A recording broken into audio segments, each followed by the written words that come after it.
All right, guys, we're back. Another edition of Talking Preps. I can't ask Chris what week it is. Do one of you guys know what week we're going into? We're going into week 9. Week 9. Thank you, Jim West, for helping me because I can never remember. We got a long, busy show with a bunch of kids. Got Cam interviewing too. It's going to be a fun show. Let's get right to it. You know,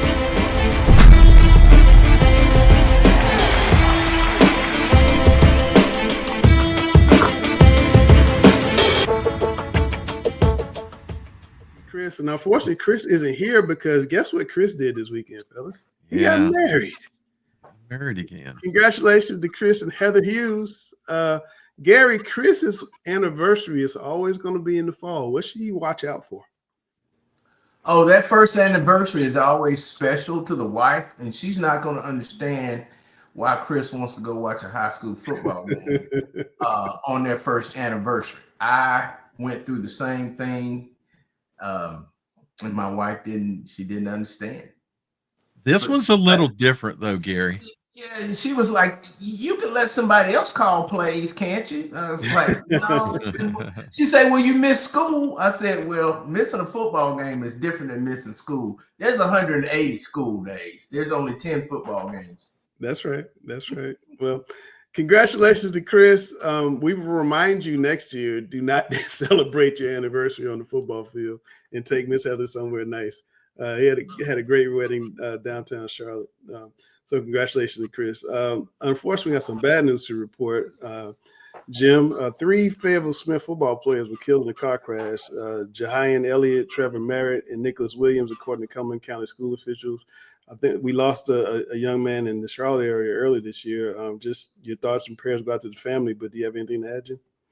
I remember back in July of 1997 in Plymouth when 10 students were killed in a car accident, and my sister-in-law was a student at the time at Plymouth High School.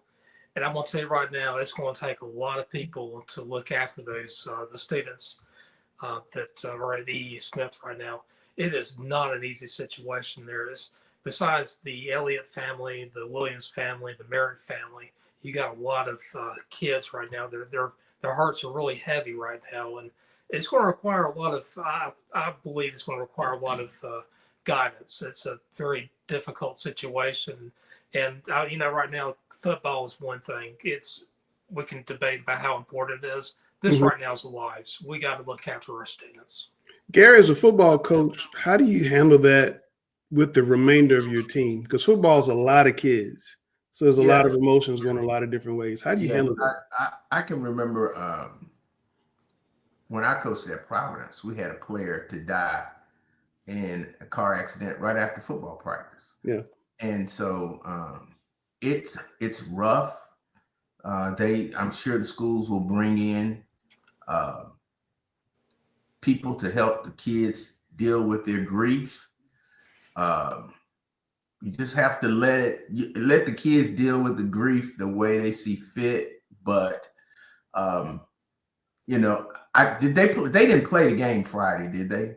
I'm not sure if they did. I think they had that Friday off. They had a bye. Okay. Unfortunately, they had the game off. But if they need another game, I think the state should.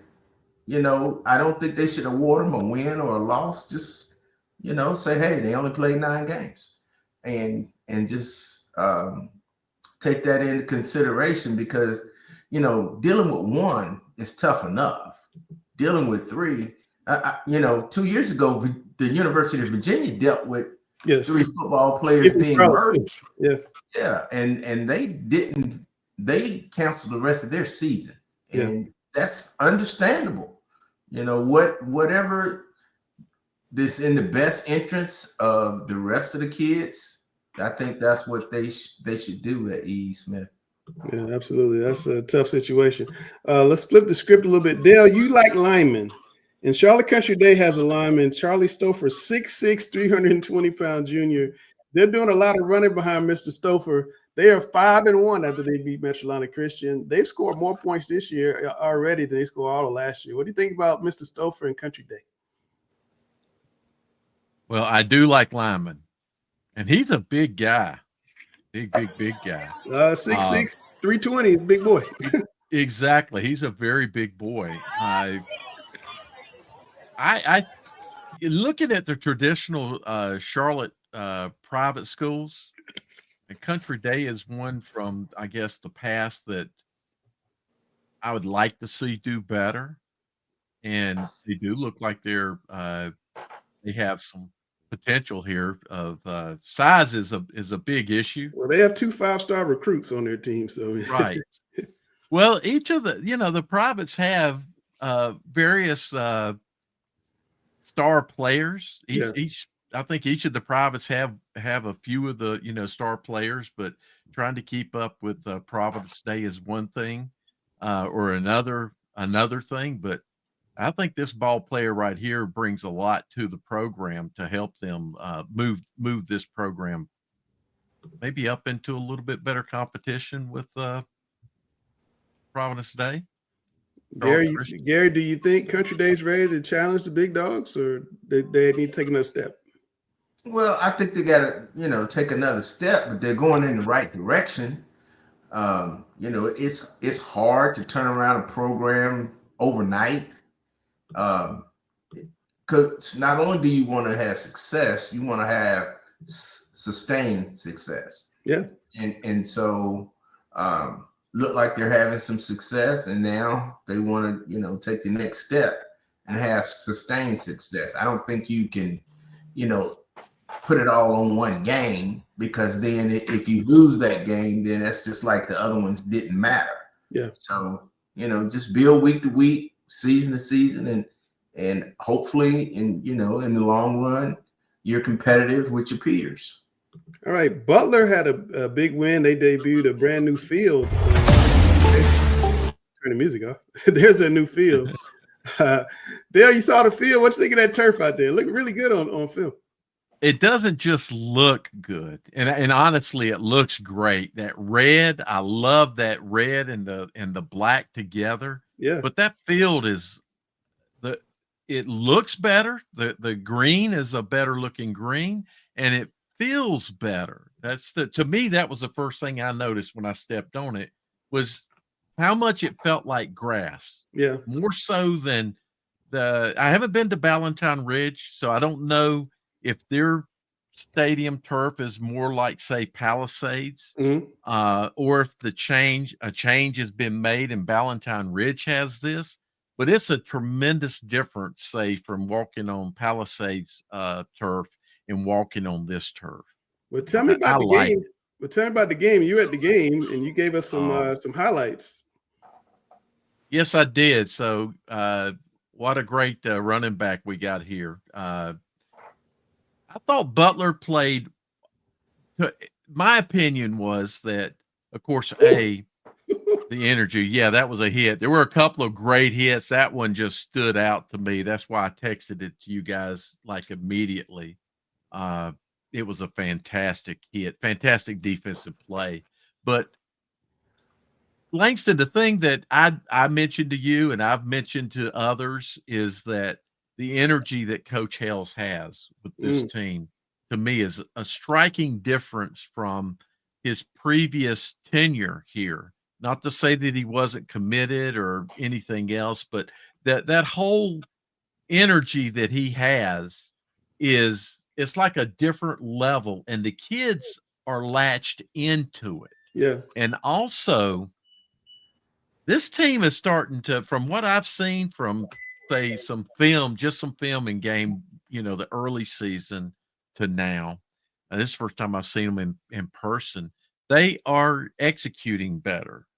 Their football IQ seems to be rising. I thought they, you talk about McFadden scripting games, Gary. I felt like Coach Hales had a great game plan here. I don't think North is a horribly bad team, but Butler just outplayed North in all phases of the game. It really felt to me like a bigger game, or a bigger lopsided win than a 28-0. That's the way it kind of felt. It's not like Butler made a lot of mistakes to keep that from happening, North played at times very well. So this is a team that I'm not going to say that Butler's going to be able to turn around and smack West Charlotte in the mouth this coming Friday night, but this is a better team than they were at the start of the season. Well, after the game, we got to hear from some of the particulars. Let's play that. What does this mean for your season? It means a lot. We came out here, we went to work. Me and my Bulldogs, man, it really means a lot to us because we had to fight through adversity throughout the season. And we finally came out here on our first home win, and it feels great. What does it feel like to finally play at home? Because you've been the ultimate road warrior. Man, it feels amazing. In front of these fans, hey, it's nothing like a Butler community, man. Obviously, big game for you. It looked like the rush and the pass was there, but you broke it with some plays in both games. Yes, sir.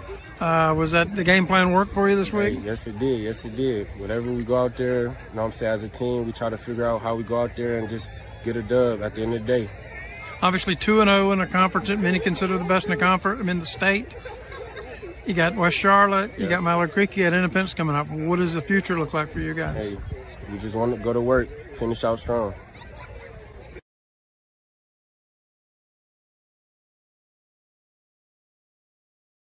Go to work. We play that game at Memorial Stadium, Langston. Say again. Can we play that game at Memorial Stadium? It'd be nice. Be like old days. Independent. It'd be like old days. The old days. days. Like old days. Yeah. Like old days. All right, Jim, let's come up your way. How good is Riley Millbrook? Because every week I see them beating somebody pretty bad. Oh, I think Millbrook is your leading contender for 8A East. And not only do I think they're a leading contender, I think they can compete with anybody in the West. What is it that you think is going to? They haven't played the type of schedule some of the other teams have played, but you think they're handling business at a really high rate? I mean, they've beaten Louisville Road, they've beaten Rollsville. I mean, those teams are nothing to sneeze at whatsoever. Those are very strong programs. They got coaching, they got defense, they got offense. The one thing you won't hear much about Millbrook is they're very humble people. They don't have to. I don't see them, promoting stuff. I don't see their players promoting themselves. Mm-hmm. If anything, the team pretty much promotes the school, which I love. They got a big old quarterback in Bryson Gray, 6'4", 195, having a really good year, 1267 passing, 14 tutties. And I hear a lot about Quentin Cipher. I've heard his name a lot from coaches up that way. They say this guy's impossible to block. It's going to be interesting to see. Jim said, and Chris has also said he thinks they can be a state championship contender. Could they meet up with a Huff or a West Charlotte or whomever else in the 8A state championship games? It's going to be interesting. Definitely. Oh, Jim, I was leaving your room for a final thought, Jim. I'm sorry. Oh, okay. I'm sorry. I don't have my glasses with me. With Millbrook, they were just, again, a great team. And they're when you think of Wake County, there's only a couple of teams right now. You got, I'm going to say 4 schools. You got Cardinal Gibbons in 7A, but in 8A, you got Leesville Road, you got Millbrook, and then you got Rollsville. And right now, Millbrook is a team that's probably the best in the triangle, which it's good to see that balance kind of shake in. The last 4 or 5 years has been all Cardinal Gibbons. Yeah. Millbrook is right there now. Cardinal Gibbons is still really good. All right, Dale, I want to get your thoughts on Charlotte Latin because that's another team that, used to be, the standard bearer in private schools. Now they're 7-0. They got a big win against Cannon School, 38-17. Cannon actually closed that game to a touchdown late, and Cannon pulled away again. Now let's hear from them. Big win for you guys tonight. It was looking real tense there early fourth quarter when they started coming back on you. But then you busted off that long touchdown run. Was that kind of catch you by surprise? You were able to get through because you've been having some problems all night. We called one play, and I told our quarterback to we did a quick option. So I called the option because I read the holes. I seen it was open pre-snap, and just took it to the house. How vital was it winning this game, considering what you've got coming up next? I think it was very vital from a team standpoint, and even everybody else just counting us out in the conference and just saying that we're third place and stuff. So I feel like this was definitely deserved, and we really wanted to win this one. But we didn't think it was going to be any type of blowout. That's a good football team. they do a great job up there. They got a lot of really talented kids, and we knew we were going to be in for a fight. So really proud of my guys about how they responded and fought and stepped up and finished.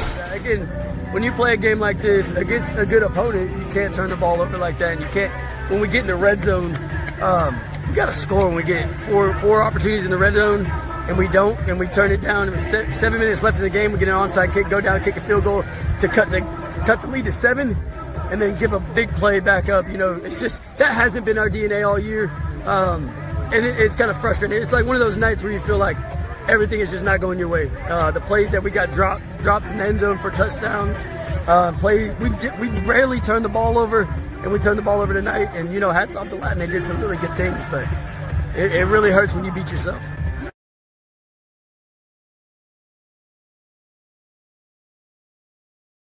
That man was coaching hard. He had no voice at the end of that. Dale, your thoughts on Charlotte Latin? They got number 1 Providence Day on Friday. So, Langston, you know, Charlotte Latin, you mentioned it just before you went into the clips there. I remember when Charlotte Latin and Country Day were battling as the best game. teams in Charlotte, right? And that was a big game. They had a name for it. I attended it twice, one time at Memorial Stadium. Yeah. They were always the contending teams to play. And then, you know, Charlotte Christian here and there, and Charlotte Christian got strong. And now, of course, we talk about Providence Day. So what is Latin? Latin's got to face all 3 of those schools over the next 3 weeks, right? Yes, they do. So as you look at the question you may ask or people may wonder is Charlotte Latin worthy of their 7-0 record right now? Well, we're going to find out. And I don't know how we measure it, because when we look at Providence Day, they're on a different level. Providence Day can compete with anybody, I think, in the state. Can Latin compete with anybody in the state? You know, I hate to say I'm going to say right now I don't think so, and I'm willing to be wrong. And can a Latin beat a Providence Day? I don't think so. But does that mean that's going to be clipped on Friday? Go ahead, Dave. That's right. We'll let it be clipped. Hey, if I'm wrong, I'll come back on next week and I'll say I'm wrong. Will you eat hot sauce? Will you drink hot sauce if you're wrong? You know, Dale is good at eating crow now. He doesn't mind. I got a whole little thing on my screen that says I was wrong, Dale. I was wrong. That's right. So we'll bring it back with the crown on and everything. Yeah. I got that. But here it is right here. Here it is.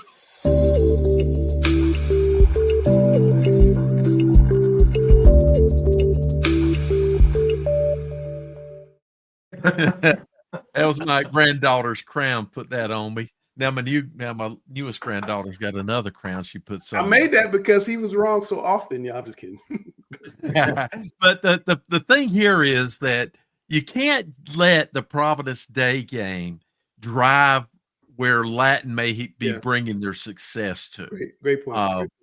You know, you got Country Day, you got Charlotte Christian. You know, Christian's not a bad program either. That's a tough program. So don't think that if they if they were to lose big to Providence Day, that means Latin hasn't achieved and climbed the ladder some. You can't immediately go from, you know, bottom tiers of the ladder to all the way to the top. And when you're facing a team that's a top of the entire state, not just a private. So I'm impressed with what Latin is doing right now. Yeah, Chris has Providence Day ranked number 1 in North and South Carolina among all teams in all classifications. Gary, you saw Independence beat Chambers 41-6, and we had that pesky crowd thing. Tell us your thoughts. Well, you know, I mentioned this on Friday night show that I think it's time to find a solution instead of running from a problem. And I think CMS is just running from a problem instead of finding solutions to the problem. You're costing these schools thousands of dollars in revenue. And at the same time, you may be jeopardizing some parents and family members from getting to see their loved ones play the game. And you don't want to do that. Now, you know, it happens in basketball. It's a sellout. All right, people understand that. But they can look through the fence and see all these empty bleachers and say, well, why can't I go in? We talked about what some solutions may be, but I really don't. Hold that thought. Coach versus coach is coming. Coach versus coach is coming. Hold that thought. And I talked to a few administrators, and they don't like it either. Yeah. But it's over their head. It's above their pay grade. And, I'm not going to call out any names, but, it's over the principals don't like it either. Yeah. Well, it's going to continue. I'm sure we'll have more games this coming Friday that are going to be restricted. And the question is it going to go into the playoffs? That's going to be a big question. So we'll see. But after this break, we're going to do the players of the week, and I'm going to see if I can be as good as Chris. Don't y'all judge me. Grade me on the curve.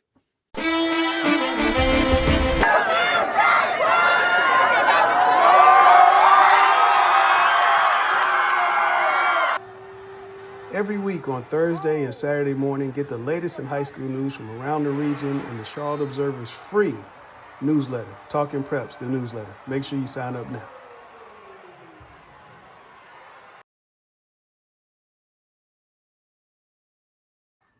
All right, y'all, I got to fill in for the guru. Oh, I can't say that word, Coach Hales. We're violating already. But I got to fill in for the number one voice high school football, Chris Hughes. Don't know how I do, but we'll see right after this. All right, let's get right to it.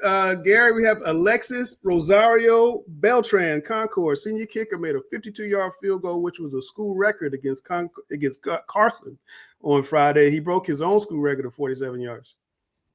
Yeah, that's awesome to have a kicker who can put it out of the end zone, who can get hang time. I mean, that's a weapon. That's the third phase of football, special teams. And if you can flip the field, look like he's doing that on his punts and make the other team start at their 20, it's very hard for the opponent to put together an 80-yard drive. So kickers are a big weapon. It's something we used to talk about with Huff all the time when Hauser was there. You make the other team start at the 20, have to fair catch punts that are 50 yards downfield.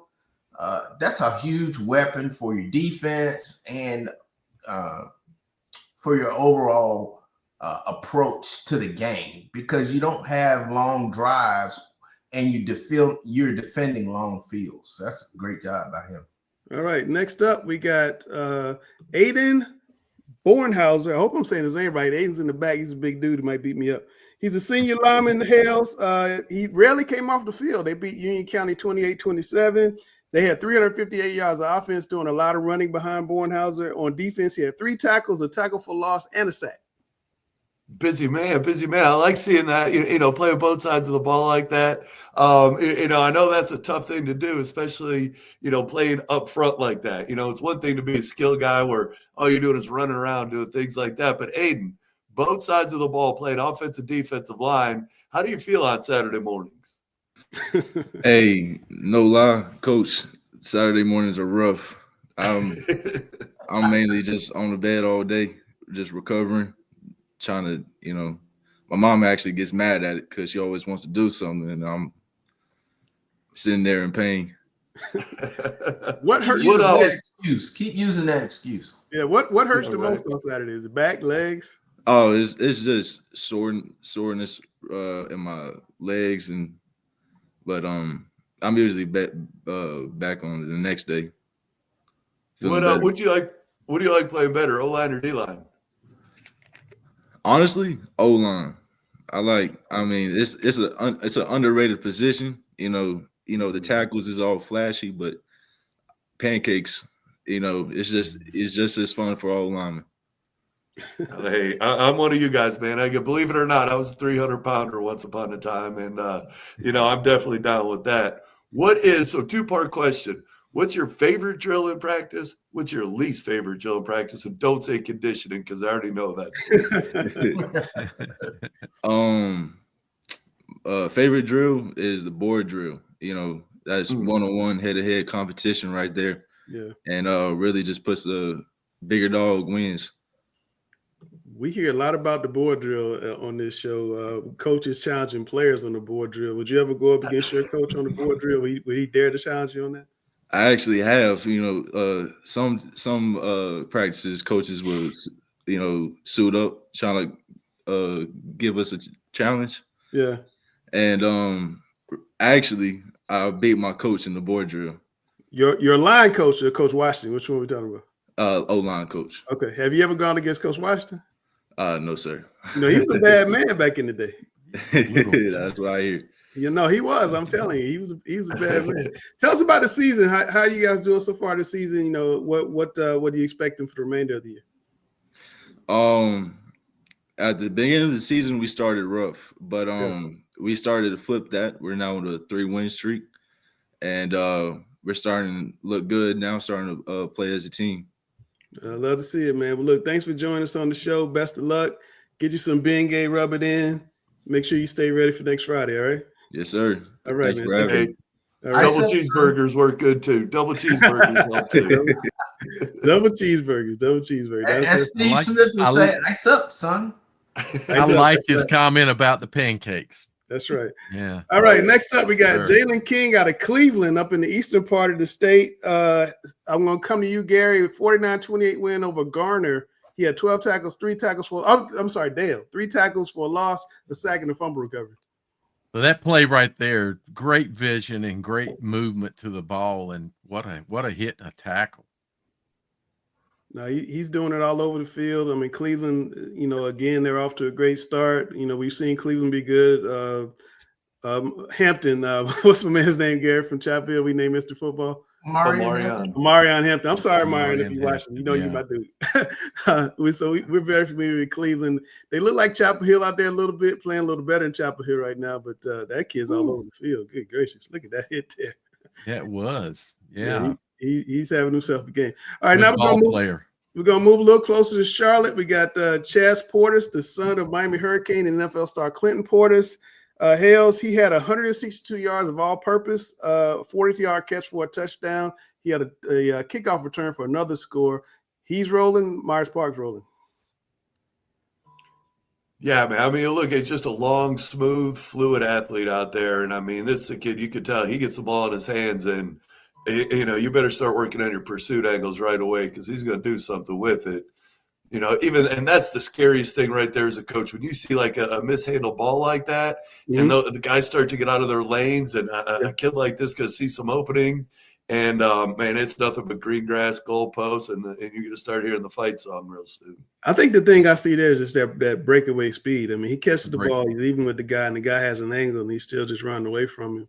And Myers Park, Myers Park they had a losing record last year. I think they were 4-6. Now remember the preseason media dated thing they had, and coach was saying that they were embarrassed about what they did last year, and they're playing like they're angry right now. Myers Park's playing angry. I know Huff has to play South Meck this week. They're certainly looking ahead. Got to be looking ahead to a potential conference championship game with Myers Park. That could be definitely a big game down the road. That's a big motivator too. I mean, coming off a year like that, especially when you're expecting to have a big year, and not just from from a player perspective, but from a coach perspective as well. Like they felt like I think they had a little egg on their face, and you're seeing them coming out and play with that chip on that shoulder. They got a very big chip on their shoulder. I do not have film, guys, on Ethan McGarrigan of Apex Friendship, but he had he completed 13 and 19 passes, 308 yards and 4 touchdowns. Ethan, you got to get some film, man, so we can put you on the screen. But I saw the stats, very impressed. Apex Friendship having a great season. And now we're going to go down to Scotland County. I think, Gary, this was yours. 33-27 win over Terry Sanford. He ran 23 times for 233 yards and 3 touchdowns. They also had a 2-point conversion. Yeah, look, direct snap. I like that. Just give it to me. We don't need a quarterback. Just snap it to me, and I'll take care of things. But what I'm really impressed with is his contact balance. You see, he got hit behind the line of scrimmage, and now everybody's chasing. You go from a negative play to a positive play all in 4 seconds. That is outstanding right there. And you know that's it, and that's always a long line of great running backs in a place like Scotland. You know, and everybody knows about Zeus, but Coach Bailey's always had great running backs and a great running game out there. And Mr. White here looks like he's just another one. No, they do have a great tradition of running backs, and he's certainly one. But speaking of running backs, Coach Hales, you once told me this guy has a chance to be perhaps the best running back in Butler history. He's got a chance, man. I heard Ryan Houston watching the show. I'm just saying. Oh, I may have texted Ryan Houston and told him that. But no, I mean, this kid, he's got all the tools. I mean, he's a physical runner. He's got great speed. And I mean, here we're going to throw a little middle screen to him, but he's got great hands too. So I mean, we can put him out in space and throw him the ball on some different routes and things like that.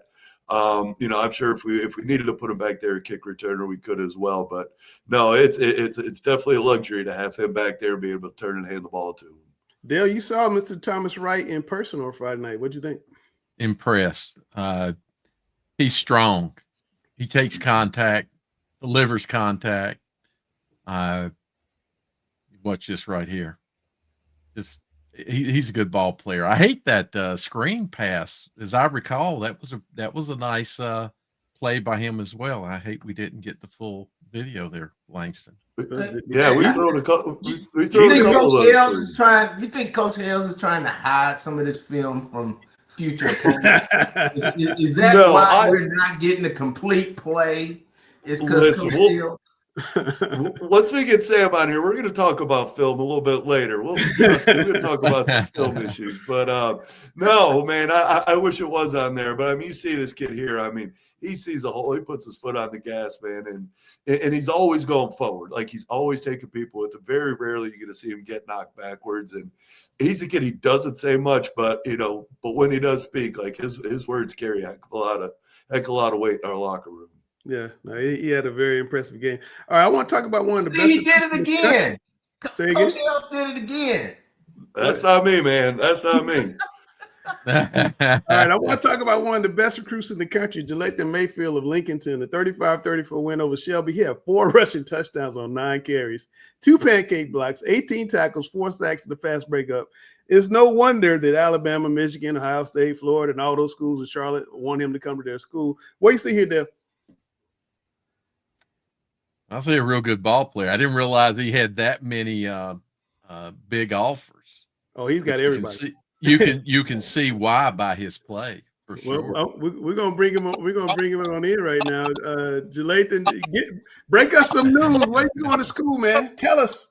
It's gonna be a really hard decision. Haven't shaved it down to any schools yet, but definitely coming soon after the season. I'll definitely probably drop a top 5. As soon as I get ready. It's all really going to be God's timing, so just waiting on him to say so. What are you looking for when you pick a college? I say my big 2 things is player-coach relationship, and then the best school that's going to give me the opportunity to be the greatest linebacker of all time. The greatest linebacker of all time. Oh, okay. Big goals. Big goals. How much? Honest question. I lost him. I was going to ask him a question, but we lost. Are you still there, Jalathan? Did we lose you? He had 4 sacks. Wow. Yeah. 18 tackles. Yeah. Well, I can tape it when he comes. There's Jalathan. He's kind of like skin now. No. Jalathan's way better looking than this guy. Exactly, and more skilled too. All right, there you go. Jalathan, the question I was going to ask you is, how much does NIL play a role? I mean, because don't tell me it doesn't play a role. How much does NIL play a role in what you're going to do?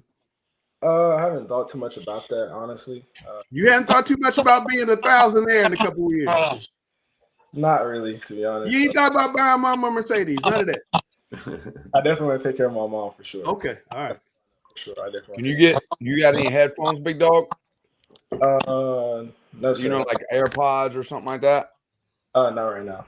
Some JBLs. That's pretty much it. Okay. Okay. Well, tell us about the game on Friday. You guys beat Shelby. That was a huge win. And didn't you score the game-winning point in overtime? Our quarterback for the 2-point conversion in overtime. He got it done with his feet. He's definitely a really good athlete for sure. Yeah, but tell us about the game, though. How big? Nobody was really kind of expecting you guys to win. I think all of us picked against you, and you guys got done. Yeah, we seen all that. We took it personally. We seen all that. We know who we had. We knew we were the better team. We got some dogs on our team. We got a lot of great athletes. I like to say we got some of the best athletes in the state for sure. But we knew we had to take over at the end there and get it done. We knew we weren't taking L to them for sure. What's it like being, a top level recruit nationally like you are? A lot of talk for sure. Game to game with just hearing about what the different coaching staff say about me, what the fans say about me, things like that. It's definitely a blessing for sure. I'm blessed to be in the position I am, and also just it brings that weight of putting on for your hometown, putting on for your family, and just putting on for the name on your back. Lathan, how big are you? 6'2", 225. Ooh, yeah. Woo! That's already the man tells you want to be the best linebacker ever. You know he has size. So I want to ask you. So I see 4 rushing touchdowns on 9 carries, 18 tackles, 4 sacks, a PBU, and also 2 pancake blocks. Right. I mean, what do you not do on the field? I really try to give them all. I know I want to win. I want to go home with a win, and I don't want to let my guys down. So I do everything in my power to get us there, for sure. Did you get the pancakes from running back, or did they line you up at tight end or something? Yeah, I was lined up at tight end. Okay. So, Lathan, so 4 touchdowns on 9 carries. You guys go to overtime. Like, are you telling Coach, give me the ball a few more times? We don't have to go into overtime. That's all coach decision. He definitely believes in me and try to give me the ball as much as possible when it's needed. But we got a lot of athletes on our team, so really you can give anybody, whether it's our sophomore, our like athlete sophomore, our other junior on the team, our quarterback. He's a great athlete, and then we got receivers outside that can do the job as well. So really, it's just whoever got that hot hand, give them the ball. We're gonna make it happen for sure. Yeah, well, That's a Lathan, great answer, man. That's a leader answer right there. Absolutely. Lathan, thanks for coming on with us, man. Appreciate it. Best of luck to you guys the rest of the season. I'll make sure that I won't pick against you again. I promise that. Yes, sir. All right, man. Take care of yourself. All right, how we going? All right, that is Lathan Mayfield, one of the very best recruits in America. And then we got one guy left. Sam, since you just popped in from LSU, I'm going to put you to work. Tell us about Dallas Brannon of Independence. Virginia commit, had 14 tackles, 6 tackles for a loss. He blocked 2 punts. He had a sack and a 71-yard run against Chambers. Yeah, he's all over the field in this game. I mean, one of my favorite plays is the fake punt. I mean, it was like 4th and 15, and he scored a touchdown on a fake punt, went right up the gut. And but he's the heart and soul of the Independence team. I mean, he's everything they represent: hard work, dedication. He's a big guy. He's really good in a phone booth. He can tackle well, and but he's very passionate. And I like the old throwback cowboy collar. It looks good.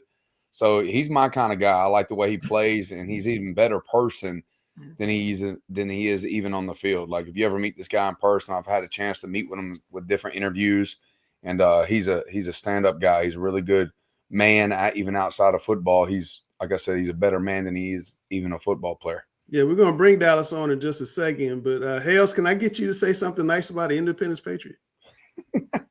Absolutely. Oh, you mean now? Now. I think they do. Like I remember back in the day, like they were green and gold, or green and yellow, whatever. Reminded me of allergy season. But ever since they started going to these black uniforms, I think it's a tribute to us. Okay, so we're gonna have to bring Dallas in so he can defend himself. So Dallas, one of the things that we understand is that you're being recruited by Virginia. Can you tell us about that and maybe how your schoolwork is playing into that? Yes, sir. So I'm a 4.4 student. That was one of the things that attracted Virginia alongside my football plan. But Virginia's a great program. Tony Elliott, he's a great head coach. He invests into all the players. Truthfully, as men, also as football players, was something I like. And they've just been consistent in my recruitment since the start. Never blew smoke, never mirrors. It was always straight up, just showed love, and they've been consistent to the end. So that's what I liked about Virginia. And then, having a high academic school to go to is also a plus to set me up for the future. What do you want Do to you major have in? any thoughts on what you're going to study when you get there? I'm gonna go in undecided, but I've had thoughts about studying biology or business. Biology. Oh my goodness. Well, I he said he's smart, know man. some others are going to say something, but I heard a comment about you that really kind of goes back to when I played. They were very popular. They weren't as nice as they are now, but a cowboy collar. You wear a cowboy collar. How do Yes, you that's correct. That's see? old school. Let's talk So, about the cowboy collar. We want to know about the cowboy collar. When did that come into yeah, play? I want So to it know came how he around my sees. sophomore year. Sophomore year we was playing Providence, and I had took a hit, and like my head had like bounced back, and my dad was like, "Yeah, we can't be having none of that." So he went to some place, I don't know where he went, and got a cowboy collar put on my pads and said, "You are not taking this off until you graduate." So that's where it came from. Sounds like it went I back to think the you went future. to. I think you went to a Yeah. time machine. But yeah, that's where it came from, and then it's just been a part of my swag ever since. So I had to embrace it. Hey, I That's a want to good ask you, look, Dallas. man. Dallas, I wanted to ask you. The past 2 weeks, you guys played under that CMS restriction at West Charlotte, home against Chambers on Friday. You're likely to have it again against Miller Creek. They're limiting the tickets. They're not allowing as many people to come for safety reasons. Did you notice a smaller crowd the last couple of weeks? You know, it's tough as a player. You know, you want to play in big time environments, especially for big time games with the crowd restrictions. You know, it's caused by some actions from some of my peers. So you know, but I think sometimes it could be an overreaction to some things going on. But at the end of the day, you know, as a high school player, especially you want your games to be packed out and playing in front of big crowds.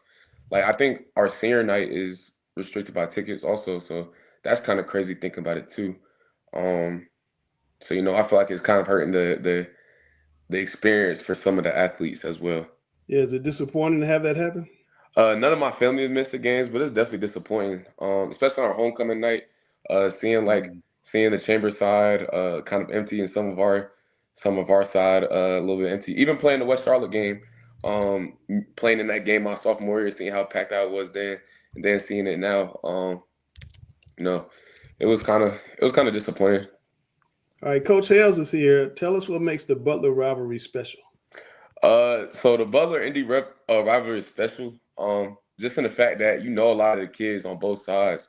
Like outside of football, we hang out. Outside of football, we see each other. You know, we in close proximity, so we gonna see each other all the time. So that's the best part of the rivalry, and then just the whole part of Mid Hill coming out to watch us.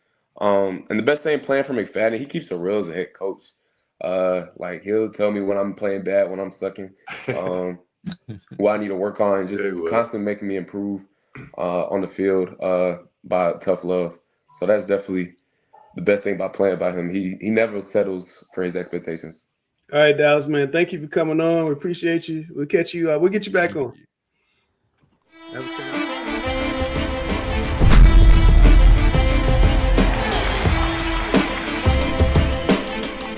All right, this is Cam Williams back, and I'm going to be doing a little bit of an interview today. We got Mooresville running back Jadarius J-Man McCombs joining us in studio today.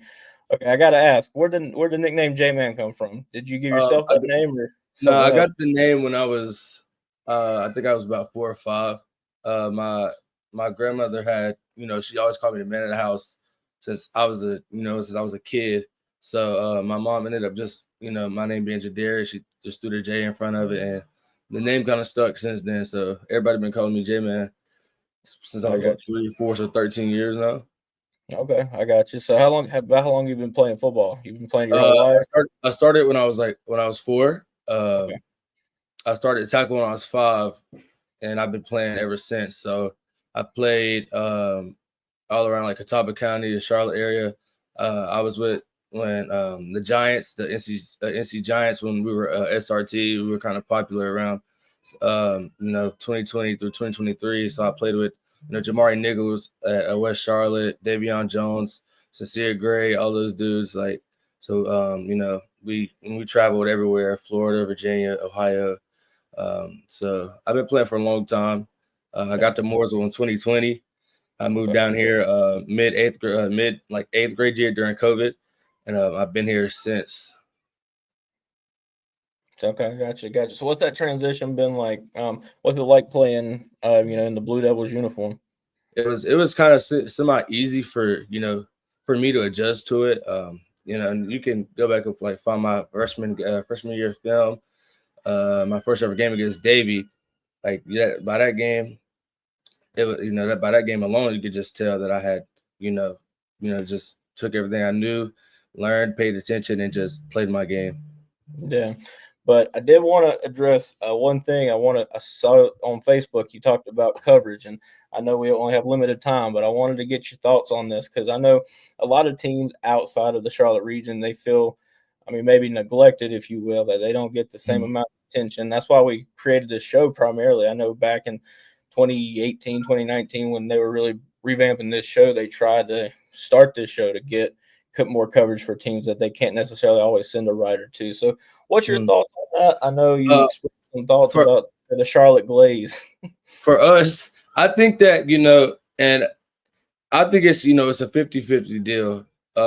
Rightfully so. Charlotte is the biggest product we have in North Carolina as far as sports, period. So not covering them majority of the time, to me, wouldn't be smart. But then again, I think that there's a lot of us, me being from Hickory, North Carolina, and growing up there, I feel like like people like me, we didn't really have the cameras on us all the time, or we didn't have the coverage on us all the time. So when I came up here to Mooresville, it was kind of like they talk about us, but then again, they're not talking about us like all the time, or they're not mentioning us, and when we should be mentioned, like the game against Huff, we're like one of the few teams that outside of the Virginia team that Huff went up and played, I think Highland Springs or something like that, that they didn't take the lead on until late in the third quarter. Huff is arguably the second favorite, if not the favorite, to win the 8A in the state championship game. Everybody else that they've played, and especially last year, these competitive teams, they were blowing them out. It wasn't close. And we go up to East Forsyth and beat them 42-14 in a revenge game, and we kind of all feel like everybody just disregarded it as if like okay, well, it's just Mooresville. And for us, like Mayo tells us a lot, to like not take these things personal. Don't pay attention to the media and stuff. Just we're gonna come out here, we're gonna play our ball, and we're just gonna be us. But sometimes it kind of gets to me that and it's not just y'all. I feel like it's a lot of coverage out here.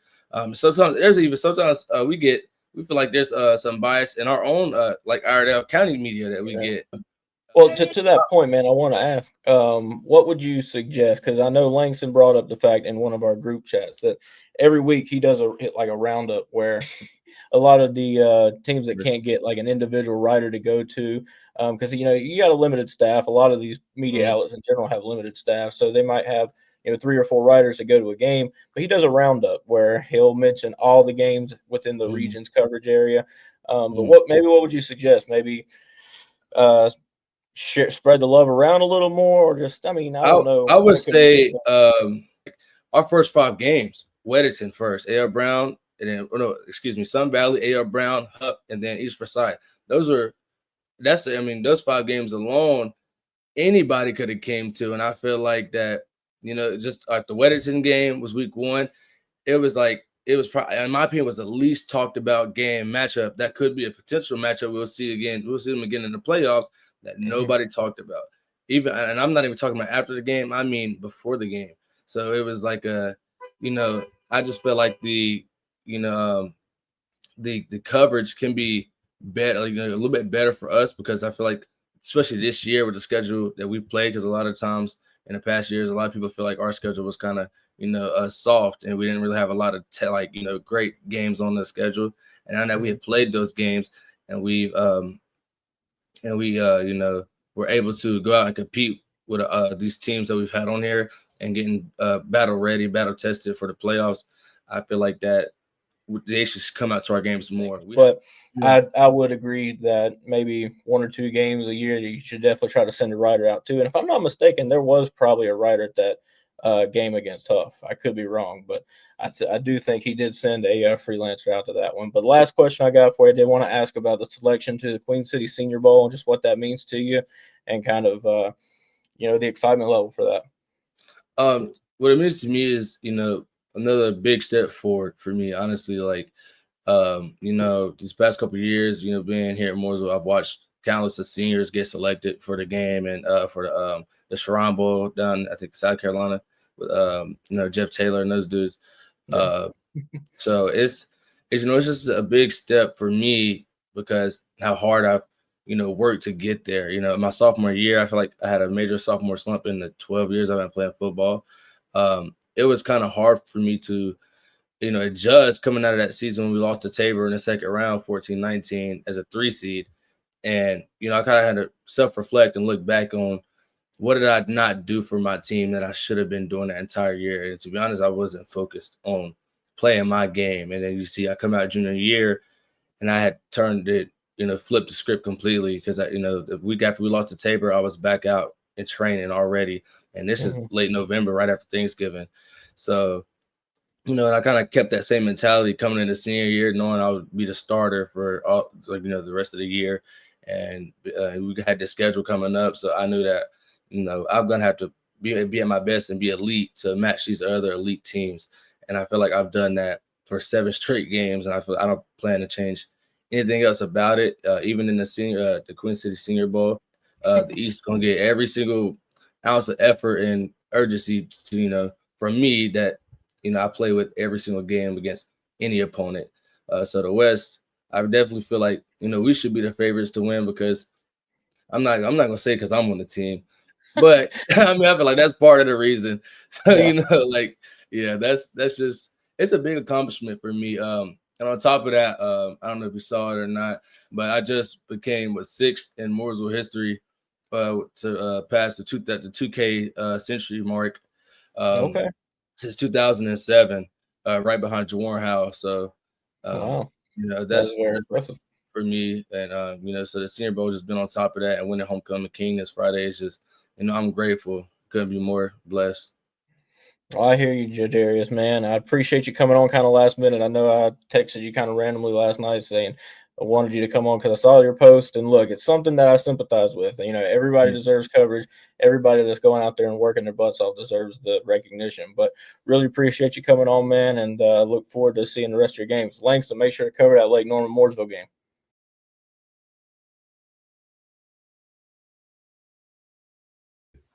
All right, Kim, thanks for that video.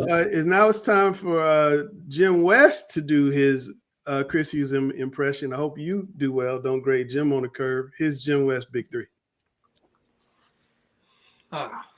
Thank you so much, Langston. I had to bet on my old man eyes just to make sure I remember who I picked here.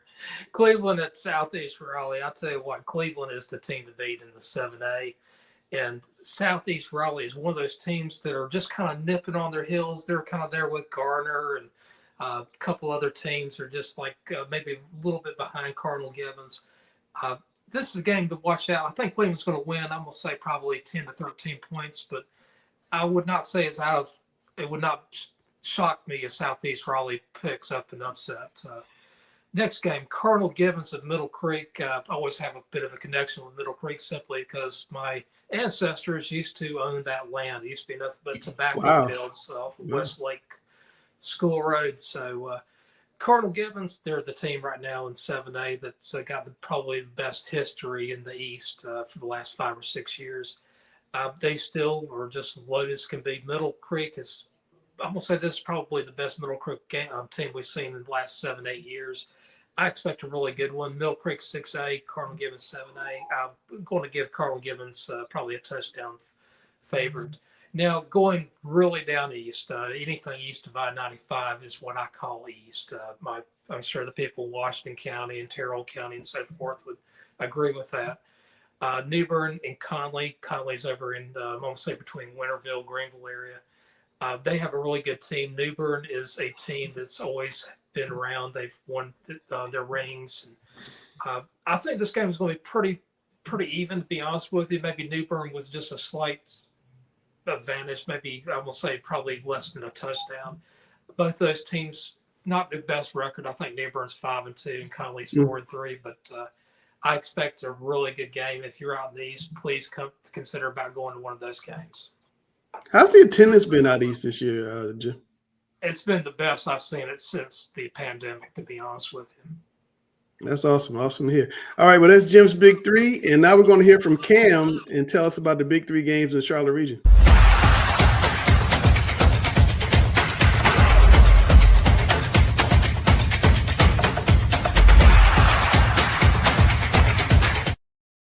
All right, here I am, Cam, back for his Big Three games of the week. We got Kings Mountain at South Point. Look, Kings Mountain, they were in my games, one of my games of the week last week with Ashbrook. Absolutely got thumped 43-7. The Green Wave really kind of overwhelmed them. I'm looking at this game as being one to see who can really control the line of scrimmage. Two teams that run the ball pretty well. I think South Point with their triple option might run the ball a little bit better, but just looking at the matchup, I think it could be a really close game. Both teams are 5-2. I think the key is going to be the play of quarterback Mr. Blee for South Point.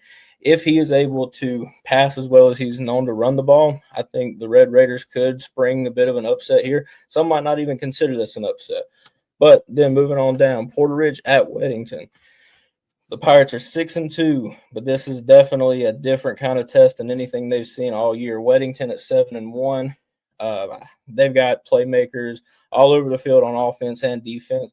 I think this game is going to be close for maybe the first half, but I just think Weddington's size up front on their defensive line can be really overwhelming for not just Porter Ridge, but really any team in the state. So I think Weddington gets the job done here. And then back in my backyard, Cabarrus County. I know Langston gets on to me for covering Cabarrus County every week, but hey, I mean, there's some good games in Cabarrus County too. You got Cox Mill at West Cabarrus. Both teams coming off a 3-point loss, West Cabarrus to Olympic, and then the Chargers lost last week as well. But now 3-4 teams.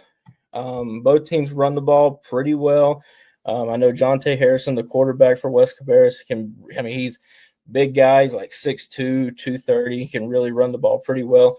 But these teams are ranked 141st for West Cabarrus and 157th for Cox Mill. Both teams putting up around 20 points a game. I like this game to be pretty deadlocked, pretty even. So the team that's going to come out on top is going to be the team that commits the least amount of penalties. I know both these teams can rack up some penalties just seeing a few of their games this year. So whoever plays the cleanest game is going to come out on top. And that's Cam's Big Three. Dale, did Cam miss one? Oh, there's a big game in Hickory. Yeah. East Lincoln Hickory is going to be a big one. That's always a huge game. It's his Big Three. So everybody don't always agree with me, as you guys remind me in the chat every week. So we do. We don't cut you any slack, do we? No, you don't. No, you don't. All right, Sam Griner. Kennedy Tinsley has an East roster ready to beat this West team. What are you going to do to stop these fellas when the Queen City Senior Bowl comes around in December? Honestly, I will think about that after our regular season of regular football.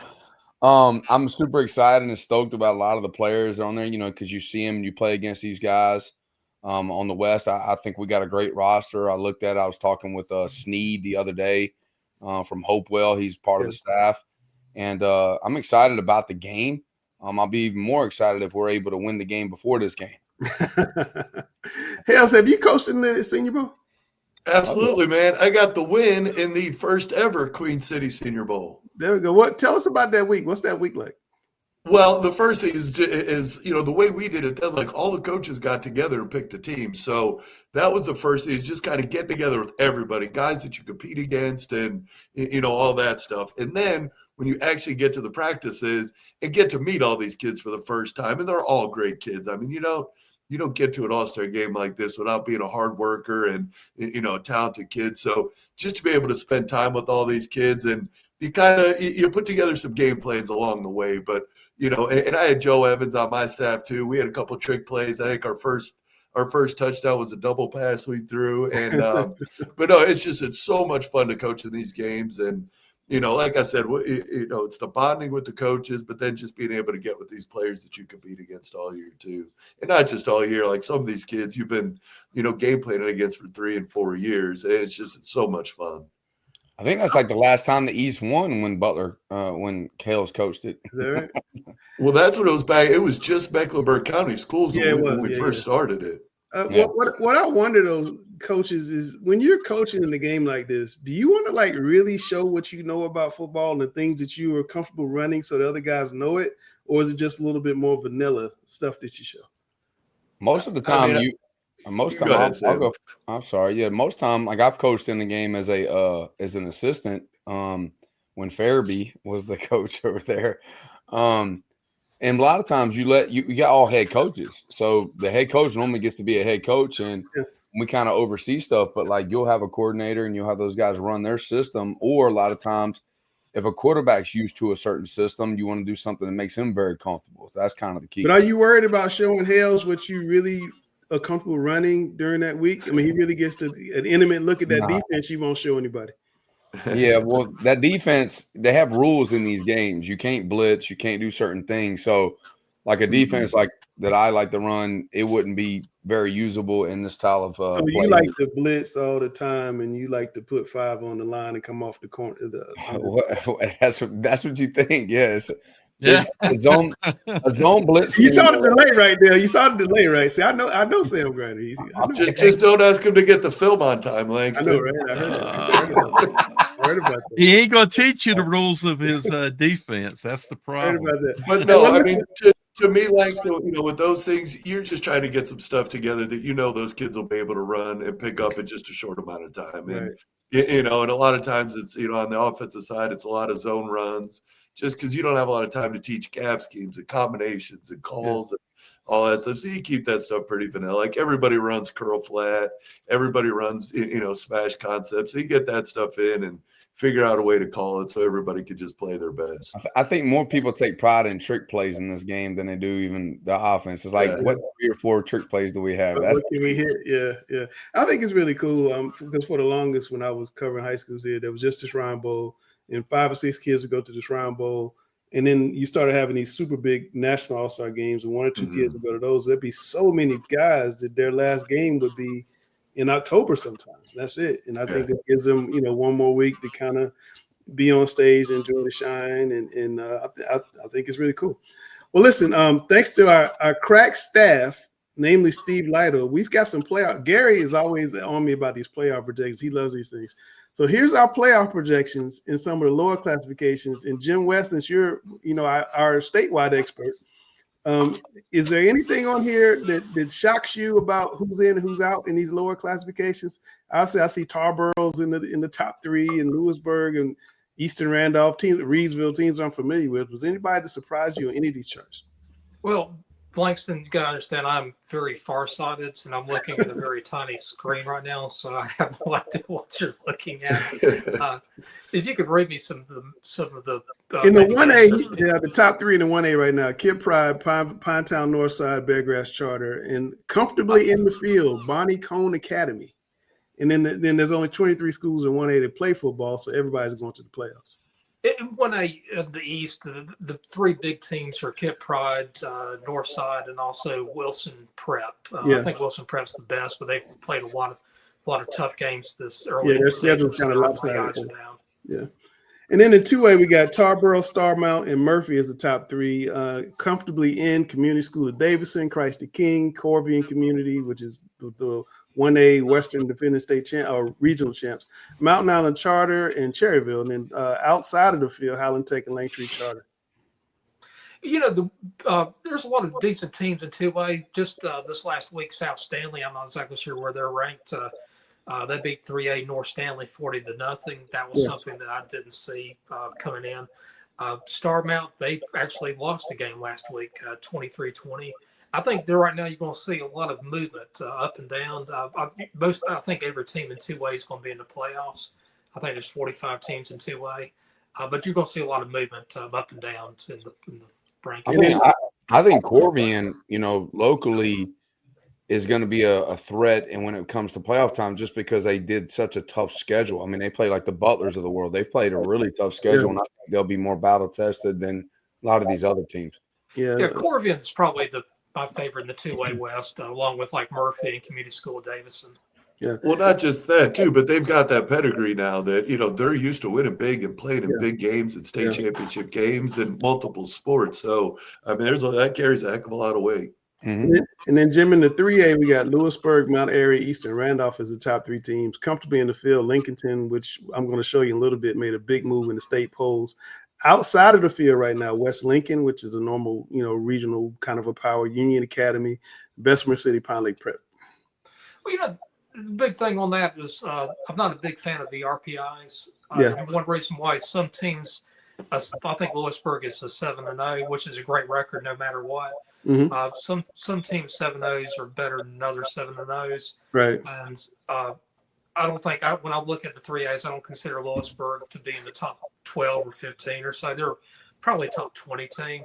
Oof. So there's some mixed ups on that. Eastern Randolph, very solid team. So the computer that Dale loves so much is lying to us. No, this is not the computer Dale loves, though. That's true. There's a difference. All right. No, true. Good point. 4A, Jim, I'm about to call you Chris. 4A, because you're doing such a good job. Reedsville, Brevard, Pisgah, top three, comfortably in the field. Mount Pleasant, West Iredale, Stuart Kramer, and outside looking in right now, Lincoln Charter, Lake Norman Charter, East Guest.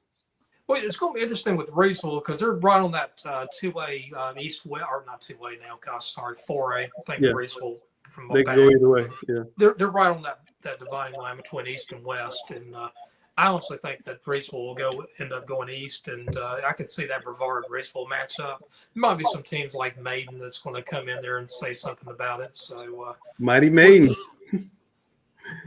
All right, let's take a look at the next group. We got 5A, 6A, starting the 5A, Jim. Crest, Hunt, East Lincoln are top three, comfortably inside. South Point, Robinson, Northwest Cabarrus, Forest Hills, Concord, Hunter Huss. On the edge, Monroe, your undefeated state champion from a year ago, on the edge. Outside the field, North Lincoln, Forest View, North Gaston, and Parkwood. Well, those teams are outside right now. None of them really surprised me. I mean, I forgot how many the schools are in 4A, so 57 or whatever. Yeah. The teams to beat East Lincoln, Hickory, Crest, South Point. Whoever wins the 5A this coming year is going to come from the West. That's the one classification I think they have. They pretty much own the championship. I would say probably the top 6 or 7 teams coming in the 5As come from the West. Okay. And over on the 6A side, we got Jacksonville, Watauga, which is looking really good. But Watauga fans going to be mad in a second. But Northern Guilford is the third team among the top three. Comfortably in the field, Ashbrook, Charlotte Catholic, Olympic, Sun Valley, Statesville. Outside, Central Cabarrus, Piedmont, North Iredale, Harding, and Berry. Tell you what, I love Ashbrook. That's to me, that's the team in the West. I know a lot of people are talking about Watauga. And no offense to anybody from over in Watauga. Dell and I have talked about that. A lot of times they'll have a great season and then they have to meet somebody and they lose unexpectedly. History is not necessarily the best way to predict what's going to happen this year, but Watauga is definitely in the mix. In the East, I like 71st. I like Jacksonville. Jacksonville right now is a team that's on fire. Yeah. Dale has his finger up. Now, back at the 5A, I just was reading the analysis, and I didn't realize it says the Red Hawks were out of the field a week ago. So obviously, you can change your positioning of making it into the playoffs if your RPI improves, which means your opponents win some games and you win some games. But that's I don't know that a Monroe team is a team that should be, how do I put that, not in the playoffs. They could be. I know. It's just kind of Jim said he didn't like the RPI, and I can't disagree that the RPI should not be the be all of the qualifier, and that might be a point that points that out. Yeah. for the coaches, Hales and Sam, if you're coaching with Tiger and you're good every year, but then you kind of, get to the playoffs and the sputter button comes up, is it better for you to come down off that mountain and come play, some teams early in the season, in the preseason? Yeah, I would think so. I mean, you look at what happened, really up here in Greensboro in those areas the last couple of years that, for a while they weren't really coming out and playing a lot of people. But, now they're getting more into these bigger games and playing more teams. And, it's going to sound biased, but whatever, they're playing more Charlotte teams, more Mecklenburg County teams, and, force you to play a little bit better early on. And, I think with Watauga, it's usually a Charlotte school. It ended up knocking them out. I know it's been Mallard, it's been Independence, so I do think coming out and trying to get to some of these games early in the year is going to be beneficial because, especially the speed aspect of it, unless you're used to seeing it, it's just different. Like we talk for years to our kids about, playing Richmond County and like, there's fast and then there's Richmond fast. Like there's just different types of speed and it matters, no matter how cold it gets, like that speed's still going to be a big issue. Sam, can we get a West Charlotte with Tiger home and home? Oh, without a doubt. Yeah, I would love that. I would love to play with Tiger. Good RPI for both teams. But I think that they like in 6A, you're not going to see a lot of Charlotte teams in 6A. So they're but it'd be good if they did play somebody just to recognize the speed and be able to see, or go to Cleveland County because that's normally who they're going to match up with to get out of the West. Probably in 6A is somebody from Cleveland County. You play a Crest or you play, either Ashbrook, who's dominant this year. You do something in those first 4 or 5 games, depending on how many they had in their conference. I would always play somebody. I mean, we did that this year, and I think we're a lot better from it, even though we took 2 losses. But I think that it's very important to see where you're at, to see who you are so you can adjust. You don't want to adjust in the playoffs. You want to adjust during the regular season. This is two Well, state. I think hold on, Hales. This is 2 state championship coaches giving you this advice. Sam's got 2 of them. Hale's got 3 of them. This is real stuff. Go ahead, Hales. Well, and I think too, like if you start, changing up who you play non-conference, and again, I am speaking from a little bit of ignorance on their schedule in this case, but I think if you play different teams non-conference wise, you're seeing different schemes, and that's going to be important come playoff time too, because like Sam said, like you don't want to start adjusting, you don't want to see a scheme that you just never see until you get to the playoffs. Absolutely. All right, let's Coach. I having watched Watauga in the past, and seeing how they played, and also the same thing was true with AC Reynolds, but not quite as much with AC Reynolds. But teams, when they end up facing a Charlotte team, it's the speed and the style of play is a lot different. So I just wanted to ask you, don't you think that and different? And Langston, we remember last year, and different officiating. Say that again. What's that, Gary? Different what? And different officiating. I knew he was going to go. Gary said the Mallard Creek Watauga game last year was the single worst officiated game he'd ever seen in his life. Look, and this may get me in trouble. You brought up AC Reynolds. They took us out a couple of years ago up on the mountain, and there's some different officiating stuff going on up there that night too.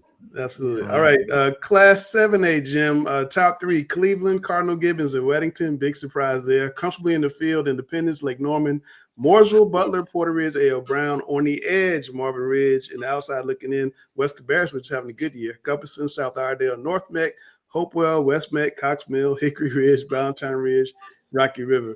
Grimsley fell from 2nd to 4th, and A.L. Brown's made a big jump lately. I tell you why I love 7A classification. I mean, both East, West. It's the Fight Club. Well, I'm sorry. I said it's the Fight Club. It's the toughest division. Oh, it's definitely. I mean, it's like most no, of the now. classifications. If you Here get we a go. dozen Here we teams, go. you're very happy. But with 7A, I think you have about 18, 20 teams that are highly competitive that could actually get into the 4th rounds in the playoff. Cardinal Gibbons in Cleveland, obviously in the East. In the West, I mean, I like Grimsley and also like Weddington. So, but you know what? Anything can happen. This is just a very deep classification. Yeah, and then the 8A, and Sam is going to, pick at my description of 7A as the toughest in the state. I think at the top 8A is as good as everybody. I just think the 7A is deeper, Sam. That's Yeah. In my opinion, I would agree with you preseason. After after you saw Mallard Creek be able to beat certain teams like Cardinal Gibbons, then you also saw Myers Park be able to beat teams like Weddington. Those are teams that we didn't expect to see. Good point. Fair point. You see what I'm saying? So, like, you're trying to lay the groundwork for that second round exit, so the headline's not bad. Who, me? No. We're not planning on losing. We're not losing. In the analysis, it says L. Brown was out of the field, but then a week ago they jumped back in, and up top it says they're comfortably in. So if you can be out and back in 1 week, that's how it goes. I wonder if you could be comfortably in, or if you're not still kind of close to that edge. I haven't looked at the list. I mean, Steve is doing a deep dive on this stuff every week, and it does change, and it changes mightily. In the 8A, Jim, the top three: Huff, Pinecrest, Hoggart, comfortably in. Mallard Creek, Myers Park, West Charlotte, South Meck, Palisades, Providence, Ardukale. On the edge, Chambers, out of the field, East Meck and Gary. Pinecrest and Hoggart, both of them are good teams, but I don't think they're even probably in the top 8 or so. Maybe Hoggart. Maybe Hoggart's a top 8 team. But so Millbrook is coming out of the East. Yeah, Millbrook is definitely the team to me. But the other team that really look out in the East is Jordan over in Durham. Yeah, they're unbeaten. Yeah. I heard Jordan. There's a chance Jordan jumps into the West. Right. Wow. That's the one thing. If Jordan goes to the West, that's going to upset the apple cart a little bit in the West. Jordan to West Charlotte, second round. And I'll tell you right now, that Jordan team is a team to watch out for. Jim, give me your prediction, and I'll put Sam in the back if you want me to. But give me your prediction. Who's the 8A finalists? Who's in the East and West? Who are the finalists? The West, I will go with Millbrook, and the East, or it's going to be East Millbrook and West Charlotte. So if Sam wasn't on the screen, what would you say? I'd say West Charlotte. I don't care if it's either going to be, to me, it's West Charlotte and Huff. I think West Charlotte gets the edge at this point, but we'll see what happens in 6 weeks. West Charlotte might fall flat, but right now I got West Charlotte. Could happen. Let's take a look. Extra point. Huh? Oh yeah, definitely miss extra point, or need a punter to put it down past midfield. Our punter's fine. We got a great not bad. Yeah, this punter's not bad. You can't find anybody in that big old school who can kick a football through some uprights. What do you think I do during the spring? Like, he kicks the football. We got I thought you was master recruiter. You can't go get a kicker. You the best kicker in the world. You trying to get me in trouble, master? R word. Use the R word. No, I'm trying to point out the fact that you're not, because if you were, you'd have a kicker. Oh, trust me. Tell me. All right, let's look at some rankings, guys. And these are the Gurus rankings for the week. In the private schools, there's Providence Day and Latin playing this week, 1 versus 2. Sam, the Charlotte Christian there, they played Raven Gap close for a little while, but they lost 41-28, and Country Day's down there at 6. Anything in there surprise you, Sam? No, I appreciate Charlotte Christian playing a hard schedule. I think that's important because, you don't want to have your first hard game going into Providence Day, and it's a different tempo, different speed, different physicality. Yeah. So even though they're 3-4, I think that they've gotten better from that. I think playing Raven Gap that tight is really good. I mean, like last time we checked, Raven Gap was very competitive with a really big Georgia school. Yeah, they were. So North Carolina football is better than what people think. Yeah, and Jim, in the 1A, Chris has Robbinsville, Northside, Wilson Prep up at the top. Those are teams you had just talked about. Kip Pride, number 4. So, I mean, you and Chris are right there together. Looking at the 2A, there's Tarboro, Jim, number 1, and Corvian, number 2. Is that a state championship preview? I think so. That's going to be a repeat of last year's 1A. So, I think it's a good chance of it. Interesting that Chris doesn't agree with the computer, Dale. Say again? Interesting that Chris does not agree with the computer. There's got to be a human element in there. Which computer? The one that they use. You're talking about the NCHSAA is using for RPI? Yeah. See, that's RPI, which is really not computer. Don't consider that computer. That's just.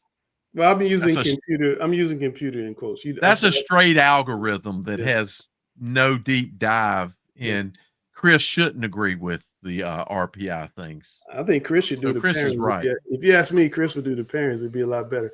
3A, Jim, we got Lincolnton, number 1. They jumped over Shelby with that upset win that Jaletha Mayfield's on here talking about. Shelby dropped down to number 4. Is that those two teams are going to see each other again? I can see it definitely in the West. In the East, the team to look at, I don't know where Chris has James Keenan, but that's the team I'm looking at from the East. Number 3. Got Keenan, number 3. All right, in the 4A, 5A ranks, number 1 in 3A, Jim, is Brevard, followed by Reidsville and West Craven. I like that, actually. I'll take all 3 of those. Maiden's probably 4th or 5th, 6th, They're around there. They're 5th. But I agree with that. Okay. And then the 5A, he's got East Lincoln, number 1, and Hickory, number 3. They're playing each other, Dale. I think you might have been right with that regional pick you had. I think that's the best. That might be one of the biggest regional games in all classifications. Yeah. Well, Cam's got to put Cabarrus County in there. He's got to put Cabarrus County in. The team at 5A. But he told you to send somebody to that game.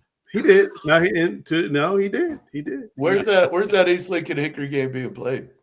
Hickory. It's at Hickory, yeah. Mm-hmm. But then he's got South Point, number 4, Jim. Northside Jacksonville is 5. And Robinson, a hot team, moved in at number 8 this week. Where does he have Crest? Number 2.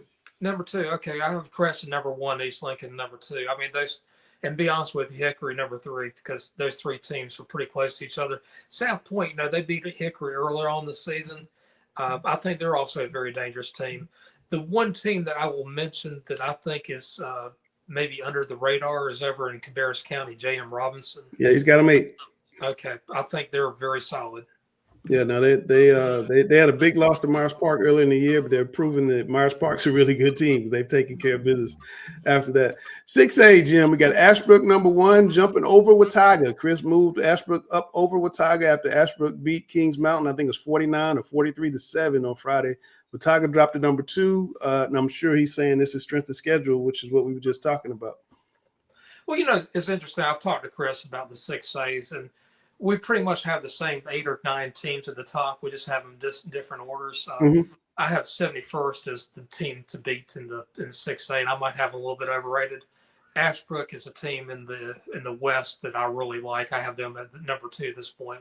So you'd have Ashbrook 71st state championship game is what you're saying? Yeah, I think so. I like that idea. Yeah. The one, whether or not you like or dislike these 8 classes, I think it gives a lot of teams real true hope that didn't have real true hope before. And I think that's kind of a good thing ultimately. Number 1 in 7A, Jim, Grimsley, even though the quarterback is out, they're still number 1. Weddington's number 2, Cleveland's number 3. That's exactly how I have the rankings at this point. And number 4 is probably going to be Cardinal Gibbons or maybe Morrisville, but I'm going to say Cardinal. Well, yeah, he's got Morrisville 4, Gibbons 5. You guys are in all agreement. I told everybody, I thought Mooresville, as the year goes on, I think they're going to be a lot more tougher team than people realize. I think that they'll compete in the top 3 for sure when it comes down the stretch because, the defense coordinator I'm a big fan of, Stevie Williams, they're finally starting to get their teeth into it. I'm just serious. Like, they're a really good football team. They played Huff very tough. Yeah, absolutely. Well, and I think too, looking at 7A, like they're all good teams. Like the way with the RPI and things like that, like you could kind of schedule your way into 6-1, 7-0, things like that. Especially if however your conference schedule shakes out. But these are all quality teams. Like there's nothing fluky about this. Like there's some big dogs right there. Yeah, no, that is apologies to Sam. I still think that's the Fight Club. All right, Jim, in 8A, we got Huff 1. Sorry, Sam. West Charlotte 2, Millbrook 3. I agree with that, and that's how I have my rankings also. And I do know I said West Charlotte's the team to beat in the West. I do believe that. Rankings and who I think is going to win is 2 different things sometimes. So, yeah, I think I hope it goes like this when it comes to the RPI, because I like to have a bye. The good thing about we're not talking about an 8A. Well, you get a bye because you only have 24 teams. Yeah, but as of right now, based upon the RPI, we're out of the top 4 in the West. But everybody's still playing the same amount of games. There's no bye week, right? You just don't get a Oh, home there's a game. bye. There's a bye for the top 8, the top 4 teams in the West and the top 4 teams in the East get a bye in the first round of the playoffs. Okay. So They you said guys going to – there's 24 teams in it. 16 Yeah. teams will play.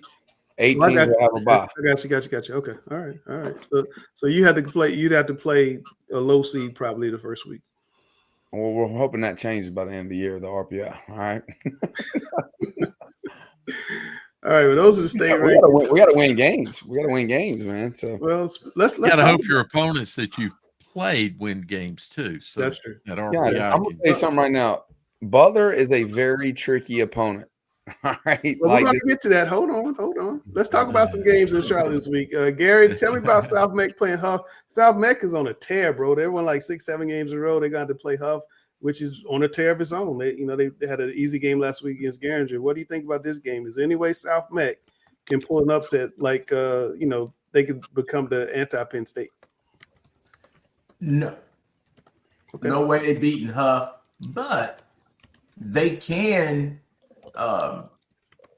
give themselves some confidence in making it a competitive game. I just think that Huff is just too big and physical for South Mecklenburg.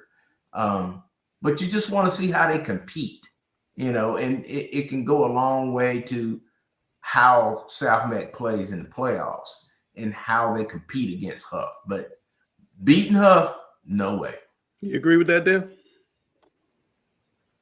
I think for the most part, I agree with that. I wouldn't say no way because there's always something that can happen, but it would take a lot of things to happen. I feel that this is going to be a very, very tough game for South Mecklenburg in all phases of the game. Mm-hmm. The question is going to be how they react afterwards. Now, I could be wrong again on another. I would have to be really, really, really wrong and wear both my granddaughter's crowns and a few other things. But it's a bad matchup. A bad matchup. This is just not a good matchup, but maybe they can learn some things as far as resiliency, being able to, where are they at Saturday morning? Where's their mindset next week?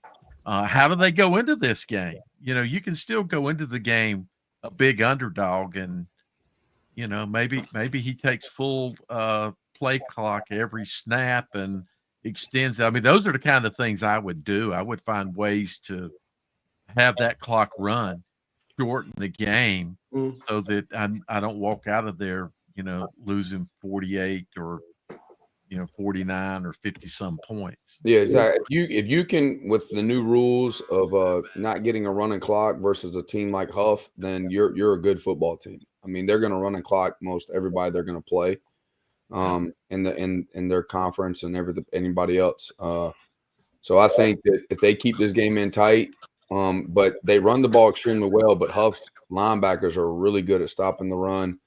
I think you got to be able to have a number 2 and number 3 receiver because the number 1 receiver is going to have a hard time going against their guy. So you got to have some depth at receiver to be able to hurt. You don't want to throw at that guy, first of all. Don't throw over there. Well, there's two things that South's going to see. Even they if West haven't Charlotte gets seen. the Huff, I would advise you don't throw over there. Well, Sam, there's two things. I mean, Langston, there's two things that South will see they haven't seen. And that's going to be speed. They haven't seen speed like this. Yes. And they're going to see physicality that they have not seen. And, this is like a whole nother level of physicality. No, I agree. But, Sam, I'm talking about Samari Matthews of Huff. You don't throw at him because when you do throw at him, he gets it and he becomes this. He's a big kid, too. Yeah. No, he's a good player. I would tell you to tell number 4 for West Charlotte, don't throw over there. Well, I mean, we gotta get to them. We gotta get to them. Speaking of getting to them, Hales, you might have a better idea what Sam was doing if you actually give you some film, right? He's got the film now. Calm down. I do now. Gosh, you're sitting here saying you had all this film on us already. I've been waiting all day for it. But no, listen, man, I'm telling you, this is. Like I told our coaches this morning, man, this is a different role for us. Like he got a great team over there. I mean, they're big, but they're fast. I mean, there's not a lot of stuff that they can't do. You know, I mean, if they wanted to, they could play that cat defense where you line up on this cat, you line up on that cat, it just go, you know, and that's talent all around. But it's not just talent. I mean, you could tell. I mean, they're defending state champ, you know, so it's a different role for us. I mean, usually we're, you know, going into a game plan meeting thinking, all right, how do we not screw this up and lose to these guys? You know, now it's how are we going to beat these guys? Like, what do we have to do? You know, what things have we seen, you know, that we could try to take advantage of? And I mean, we're absolutely going to have our hands full Friday night, but, you know, 7 o'clock, that ball's going to go up. We're still going to be there. That's right. Sam, you know, you've been very vocal about your respect for Hales and how much you look up to Hales. How do you avoid, you know, having, you know, that big brother syndrome? Oh yeah. I mean, it's there. It's definitely there. I thought I had a pretty decent team at Hickory Ridge in the past, and I played against them, and we were tight with them for a half, and then they started taking it to us. He just coaches a very physical team. They play together. They combo block on the offensive line. A lot of people don't understand that Hales is one of the best offensive line gurus there is. And so, like, as the year progresses, their rules get better and better and better. So you're going to have to really hurt this team with speed. You're going to have to be able to mess up the rules. If they're able to just get right at us and go, you know, shorten the clock up, you know, check with Hales, get down to the play clock, 5 seconds to go, snapping the ball. When they shake down with Hales, it's going to say special. Yeah. They'll do that. They'll lower to sleep a little bit. And then all of a sudden, the next thing you know, they're getting 4 yards a chunk, 3 yards a chunk, and they're getting first downs, and the team starts getting life. That's a dangerous thing. And I mean, I've played at Butler. This is a big, and I'll talk about that maybe in the last thing, but this is my 25th year anniversary. All those people that I went to school with are coming to this game. And so it's an emotional game for me as well. I don't know where I'm wearing black and red right now. Hey, Sam, they not all coming if CMS can help it. I don't understand that's going on. I hope that they don't. I can almost guarantee this. This is not a high profile game. My God, it's not a high profile game. We'll tell them. But Hales, it's not a high profile game. We'll tell them. It's not. It's not. Don't look over here. Just don't. It's not us. Yeah, it's not there. Dale and Jim, Providence and Palisades are both undefeated in conference play. They're going to face each other. Why is this game so big? You know, I'm going to go with – I think this is going to be a really, really decent game. I think it's going to be a very close one. And Dale, you may go with one team. I might go with other, but I'm going to go with Palisades in this game. But it could go either way. Dale is 100% going Palisades. He's like lives right across the street. Well, yeah, he's a Southwest Charlotte. He's a contrarian, though. Not about Southwest Charlotte. So this is an important game for Palisades. You know, people said that the Audrey Kell was, you know, important game of getting past them, but I believe this is a more important game because you don't want to think once you win a game, I can just coast to the rest of the season. Right. But this is the block to the conference championship that you know Simmons and those guys are after. Right. So I think it's a real important game. There's two games on my books of considering. It's the West Charlotte Butler game and this game. I believe that Palisades has everything needed to win this game. I've seen them. I saw them play Clover when Clover was still playing great. I saw them play Indy. Both of those games were games that both teams made the same number of mistakes and plays. And so, you know, they were both one-score games. They're games that if they play them again, Palisades maybe wins them. So Palisades is on that level with those schools. Right. And I think Providence is better than they think, though. I'm telling you. Exactly. Watch out. I agree.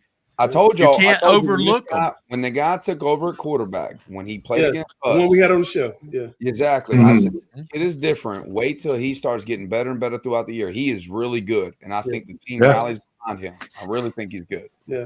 No, I agree with you. I mean, he took us out. You know, that was one of the games that we lost earlier this year. But, you know, go back to the Palisades thing, like, they're all important for Palisades. Like, because Coach Simmons, those guys are trying to establish themselves now as a dominant power, number one in that conference. So the RGK game was huge. That makes the Providence game huge. And take care of Providence, whoever they got next, that's going to be huge. And that's kind of the meat of the whole thing. That's what you're trying to get to. If you want to run that side of the county, though, you got to beat RGK. You got to beat Providence in that league. You got to own that. They're not on this side of the county, Langston. Providence is a southeast county. Okay. Yeah, right. This is southwest. So don't be putting us in the same part of the county. All right. Maybe south.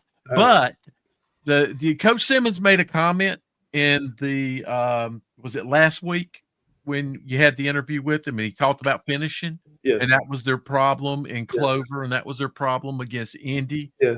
Finishing. They could be unbeaten with two plays going a different way. They could be unbeaten. Right, but they as he put it, they didn't finish. Now, there's a bigger point of finishing, and Coach Hales just made that point. Arthur Kell was big. Well, now that makes Providence big. And quite honestly, even though the teams lessen in ability after Providence, you got to finish. So they've got to finish the rest of the regular season. So we'll see. All right. Let's look at this is the start of the big private school quad matches, and we got Charlotte Christian and Country Day. Sam, what do you see here?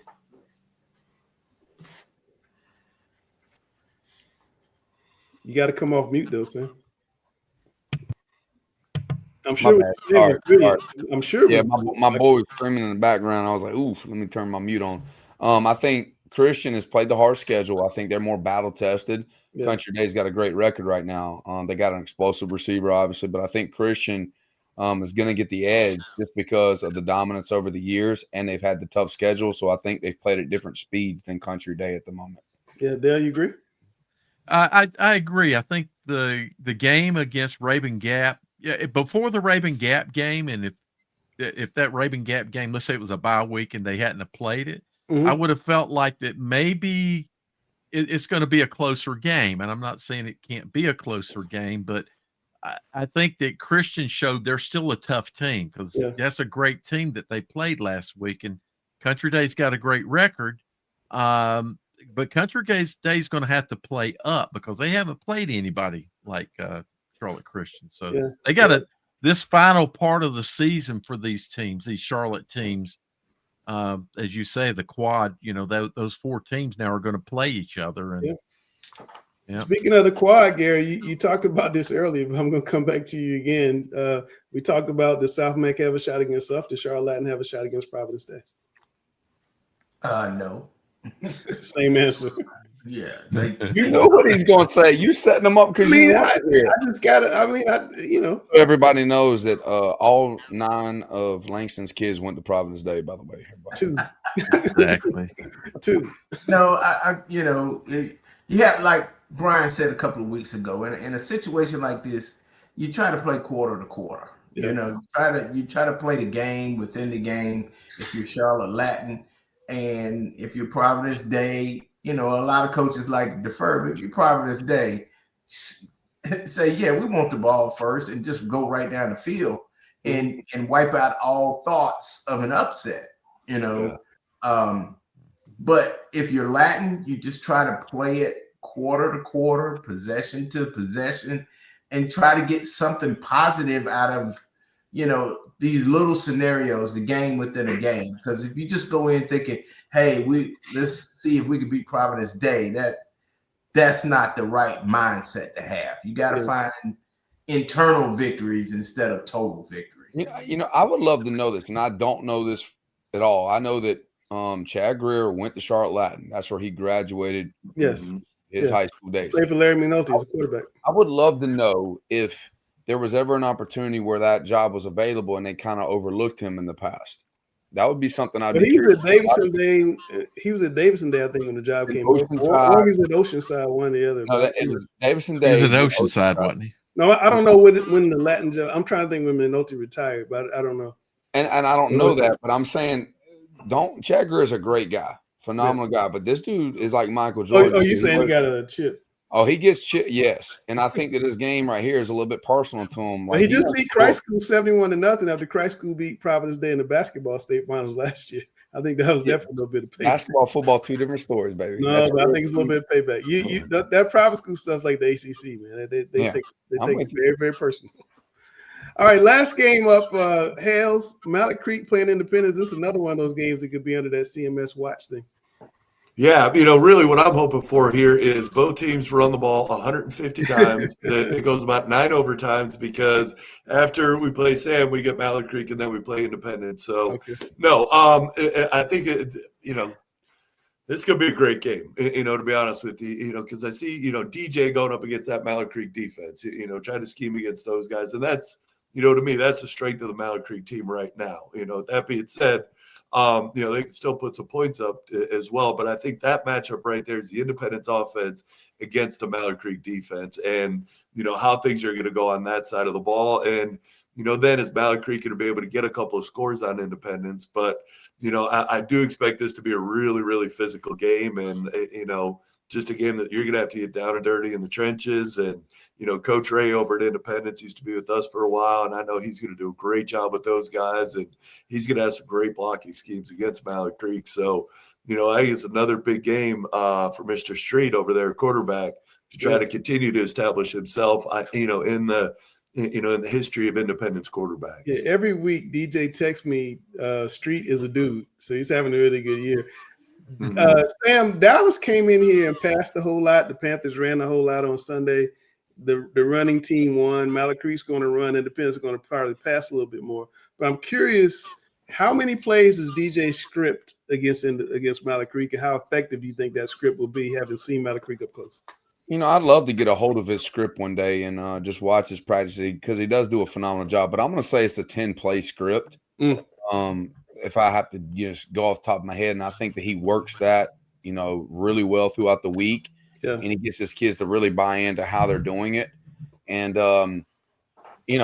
it's after the script because if you're able to put a score up on Mallard Creek, what they've done a couple of years ago, they still lost to Mallard Creek when they played at Memorial Stadium, I think it was. Yeah.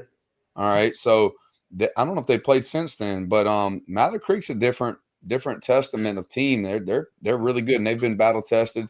And Independence come. I think the main part of this game, believe it or not, we always say special teams can take a toll in a game, especially like us.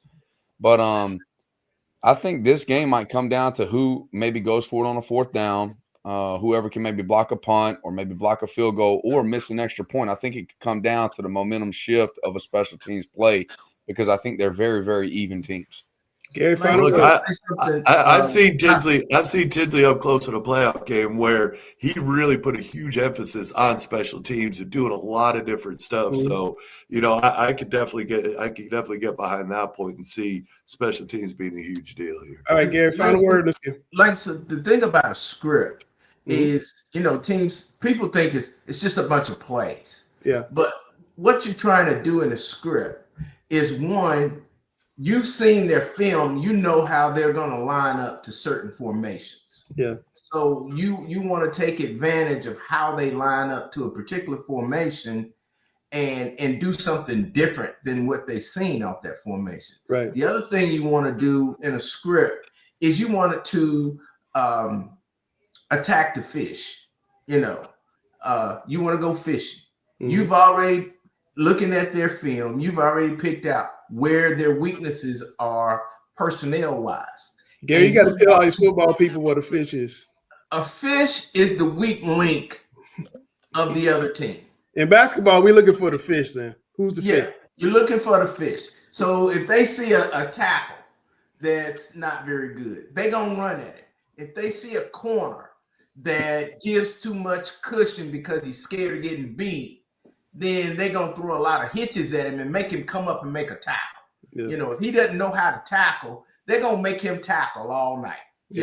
Something like that. They're going to find your personnel weakness and they're going to attack that particular player.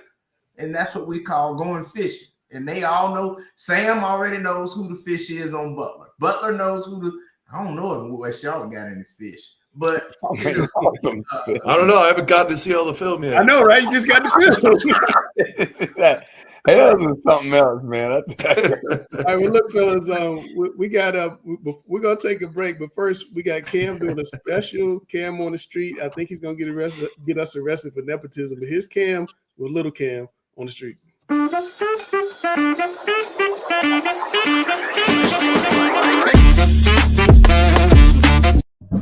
All right, here Cam back on the streets. Very special edition of Cam on the streets this week. We got my brother Hayden Williams, linebacker for the West Cabarrus Wolverines. 60 seconds, random questions. If you had one food to eat for the rest of your life, what would it be? Probably sushi. Sushi? All right. Jordan or LeBron? Definitely Jordan. Why Jordan? Just all around better player, and he makes the players that play around him better. I feel that. And one thing Paul Ball want me to ask you, is it Pet Smart or Pet Smart? It's definitely Pet Smart with Pet and then Smart. I got you. And so what is your go-to hype music before a game? Definitely rap or just any type of like pop or white girl music. White girl. What rapper? I'm gonna have to go Lil Baby or NBA YoungBoy. And so what's your go-to cookout order? I know you go to cookout after every game. Oh, I'm gonna have to get me a double cheeseburger tray with a chicken wrap. I feel that.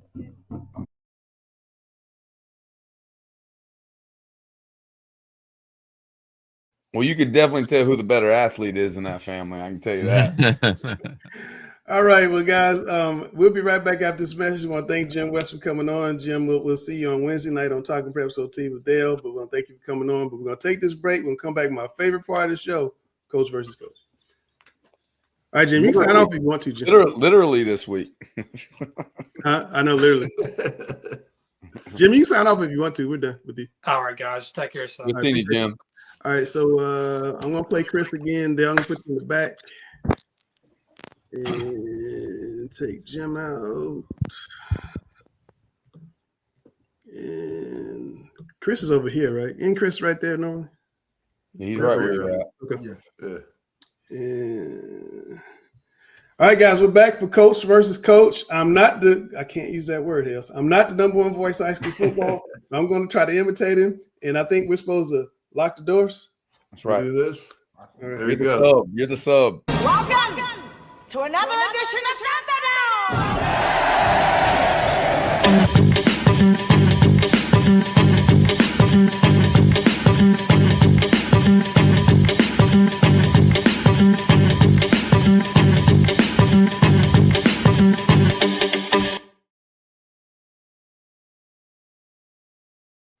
Okay, Sam, are you going to accept or defer? Because last week I heard that you got scared. Give me the questions. I can't follow Hells no more. It's crazy. You want the heat. You want the heat. All right. Even the rest of the year. Sam Griner, are there too many playoff teams or too many classifications? In fact, in the 1A class, everybody's going to the playoffs. No, I mean, this is what we wanted. We wanted to hand out more trophies, and that's what we're going to do. So you can't criticize something until you go through the whole year of it. And we haven't even got to the playoffs. So I would say you can't say anything negative about it because we said we wanted more than 4 and we got more than 4. Now let's see if we got too many. I'm extremely excited about it. I think that the 8A and the 7A classifications, if you made it 5 classifications, you would still have those 2 clumped together. And those are the ones that we're trying to separate. So I think the 8A and the 7A all the way down, I think it's needed. And we'll see how that plans out. Hales. Yeah, I agree. Like we don't know yet, until these things actually happen and we see how it shakes out. But I mean, why not? I think it was you that brought up the point earlier in the show. It's just more opportunities for more people to win a state championship. And like I just don't understand people who get mad about it. But it's too many state champions. Like, who cares? Like, it don't cost you anything. Like, let them play. If you want to have a state championship for 6 people, let us have a state champion for 6 people. Like, just like everybody stop being mad about it. Like, let's just go ahead and let these kids play. Have a great time. Yeah. Why? Everybody gets a trophy. Everybody gets to participate. Why don't we play a 5th quarter so everybody gets to play? No, it's too many classifications. It should be 6. It should be 6. 23 teams in the 1A playoffs. No, that's participation trophies. That's Pop Warner. That's Little League. No, it's too many teams. and too many classifications. They did this 4 years Eight ago. state champions. For 20 years, we did 8 state Yeah, champions. that's what I'm saying. 4 AA, 4 single A. Oh, it's still 8 champions. Now But you all had of a a sudden, chance. Gary, I think what Gary's saying is you had a And chance that's to. why they went back to 4. 6 would have been the ideal number. Yeah, and if Chris were here, Chris would say that 6 is the ideal number, and he would say, "I've studied this for 25 years, and I know for a fact 6 is the ideal number." I've heard Chris say it a lot. I tend to agree with Chris on this one, actually. Gary, to offset some of these costs at games, should CMS use some of the gate to pay for additional security? And how about Coach Emil from Corbin is on the show on Friday night? How about giving teachers some incentive to come out and help patrol? Well, the teacher incentive, once again, what his idea was, if you work a game, then you don't have to work a teacher work day. I think some teachers would go for that, as long as you told those teachers they get to get their kids in free too. All right, that's an incentive. As far as paying additional personnel, yeah, I think that's a good trade-off. The way I was told by CSAs is there's certain the CSAs, and those are security associates. They have to work the home games of the school that they work in. Okay. But if their school is on the road that Friday night, then they have the option of working at some other game. And they pick and choose the games they want to go to. And most of them are not going to go to a game where they're going to have to work very hard. Yeah. So the games where they're going to have to work very hard are the games that are going to be sellouts, where you're going to have the huge crowds, and they're not going to really get to watch the game. They have to watch the kids. Right. And so I think you need to give them the CSA some security, some incentives, or just make them go to certain games as a part of their job description. Hey, you got to work this game. You got to work that game. And that would help, because what is starting to develop is the Power 6 is the one that's suffering. But that's where the dominant teams are. With the exception of Myers Park and Huff. Seems like every Power 6 game is the game that's being punished for reduced ticket sales. And I don't like the way that looks. Okay. Sam, the idea to add security, taking money out of the gate to pay additional personnel, giving teachers an incentive to come out to games. Yeah, 100%. If we can do that. Now, here's the key. A lot of people are like, why doesn't the cops help out more? We pay a lot of cops, and they get paid a lot of money to come to these games, but they're not allowed to get involved until it becomes a lawful situation. Right. So like crowd control and like, hey, guys, move over here instead of being here. They're not involved in any of that. And I've learned that. I didn't know that. So then they can guard the perimeter and do certain things like that. So you got to have the CSAs, but you got to have people have a game plan. I think we do is create a game plan. You definitely don't want to hurt attendance, guys. Like this, I don't understand. We're really hurting people's financial ability for ADs and programs that don't make money at all. Like this is a disaster, and it takes the fun out of the game. Like we're trying to build this up. I think we can eventually get CMS schools to have 10,000, 12,000 seat stadiums, and I think they'll pack those out eventually. And I think that's what we got to get to, like the Georgias, the Texas of the world, because everything's showing that Charlotte matters in football on the NFL stage. We're ranked in the top 5, and it's increasing every year. We got to do something to honor what we have here to make it an event where people want to see these things. But if you had 12,000 seat stadiums, the schools would make a lot more money. Hales, what do you think? I agree. Listen, I'm going to take this kind of in reverse order about giving teachers incentive to come out. When I first started at Butler back in 2004, teachers were ticket takers, teachers were working concessions, teachers were all over the place. And I think that helped build a school community, because now you get teachers out of games, they get to see these kids. Yeah. Everybody talks about meet them where they're at now. You get to see the kids in their environment. And I think it just kind of helps, they come in on Monday morning and teachers like, hey, I saw you do this or do that in the game. I didn't know you play like that. Like, I think that helps your community environment. Now, also with that, the teachers know who the kids are that you kind of got to keep an eye on a little bit better too, you know? And so I think that kind of helps with that part.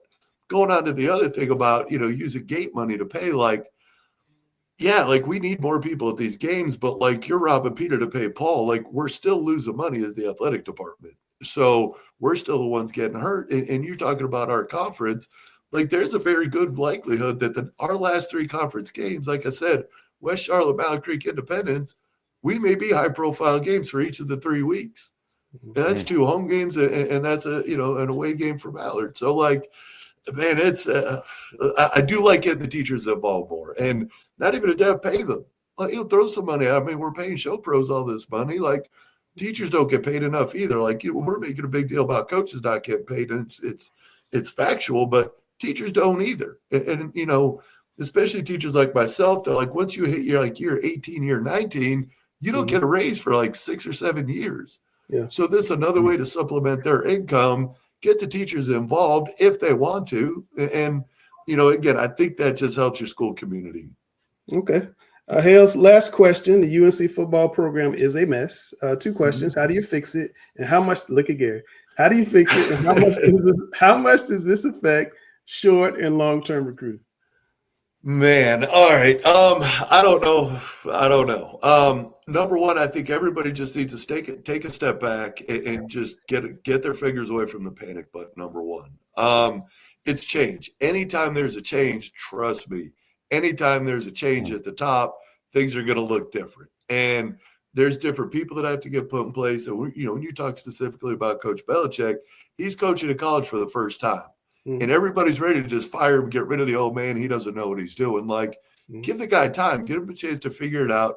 And again, you bring in 70, 80 new players, like it's going to take a minute. Like, sure, some guys are able to get the right guys in and it takes off right away in year 1, but give the guy a chance. You know, let's see what year 2 looks like. Let's see what the recruits look like coming in again.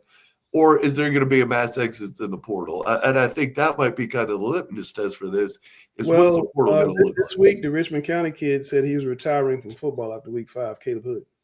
Yeah, I saw that. And you know, I mean, but who knows? You know, I mean, there could be an injury thing there. I mean, he only had about 40 carries this year, I think, if I saw that correct anyway.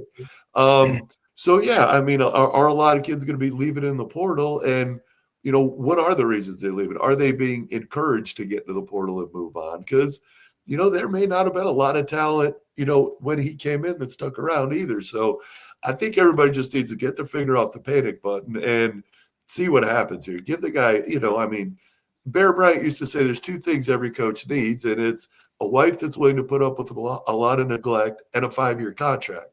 5 months now. I mean, you know, I mean, it's just this microwave society. Everybody thinks everybody can be changed immediately, and it takes time, especially a sport like football. When you have 100 people, you know, on the field, you've got coaching staffs, 15, 20, 25 people. Like, give them a chance. Let's see what happens.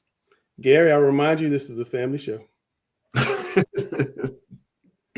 Yeah, that's easy to say because you don't have season tickets like I do. Very true. Boy, that was rough last week. I left halfway through the second quarter. But to answer your question, I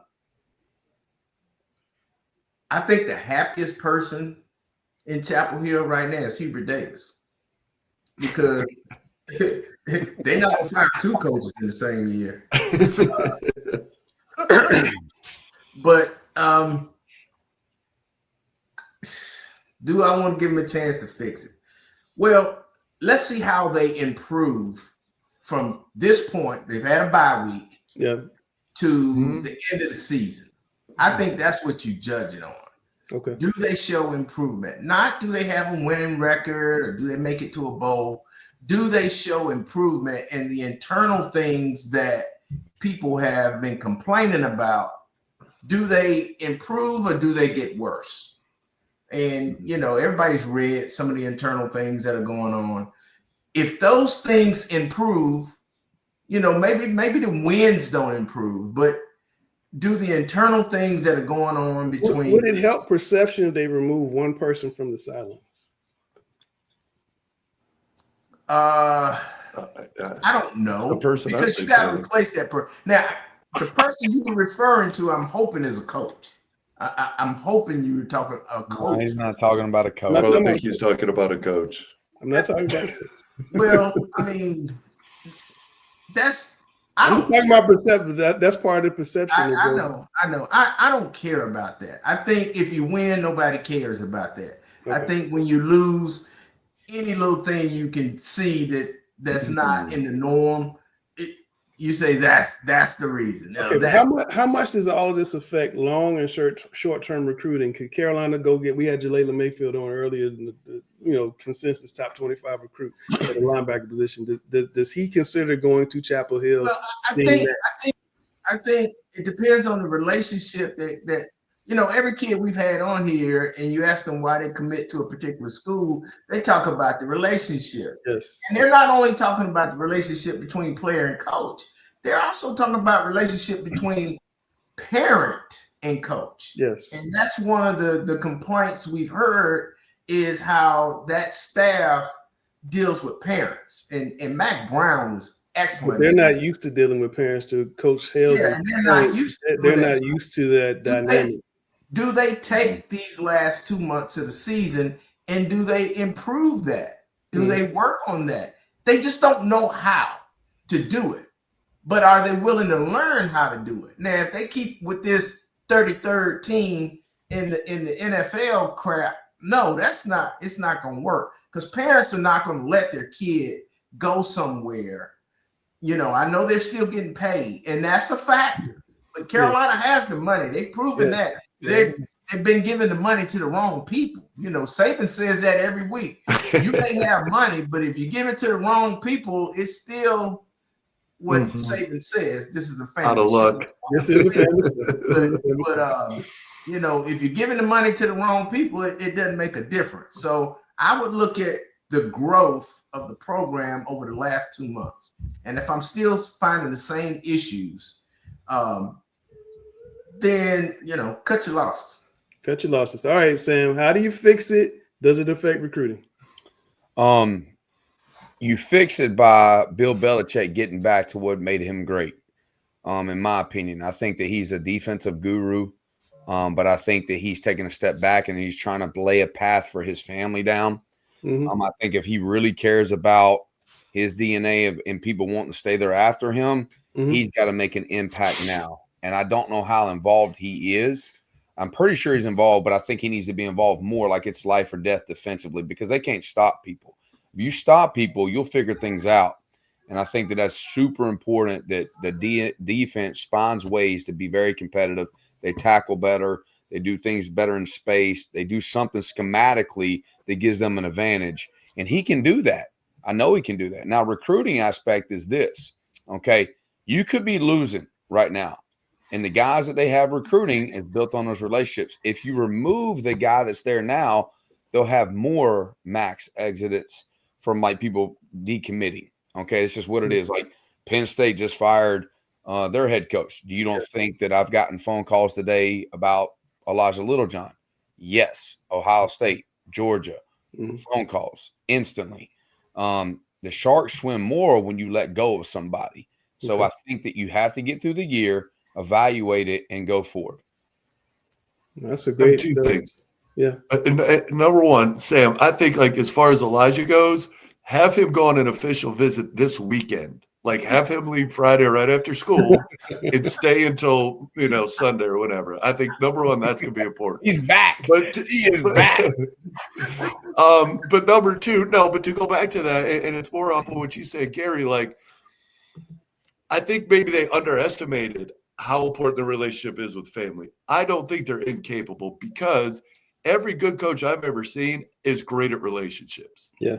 And it's just it's a relationship business. So they have to understand, like, look, no, you have to be invested with these families. You have to talk to these parents. And again, they haven't done it. Like the guy, he hasn't dealt with college people since he was in college, I think, So it's just a matter of them understanding what the deals with priorities college. are. I'm not going to say that. Well, I know what you're about to say. Don't say that. Dale, you going to say something? College football. Yeah, I got a question to Sam, because Sam brought up about him being a great defensive guy and being able to, he can fix it.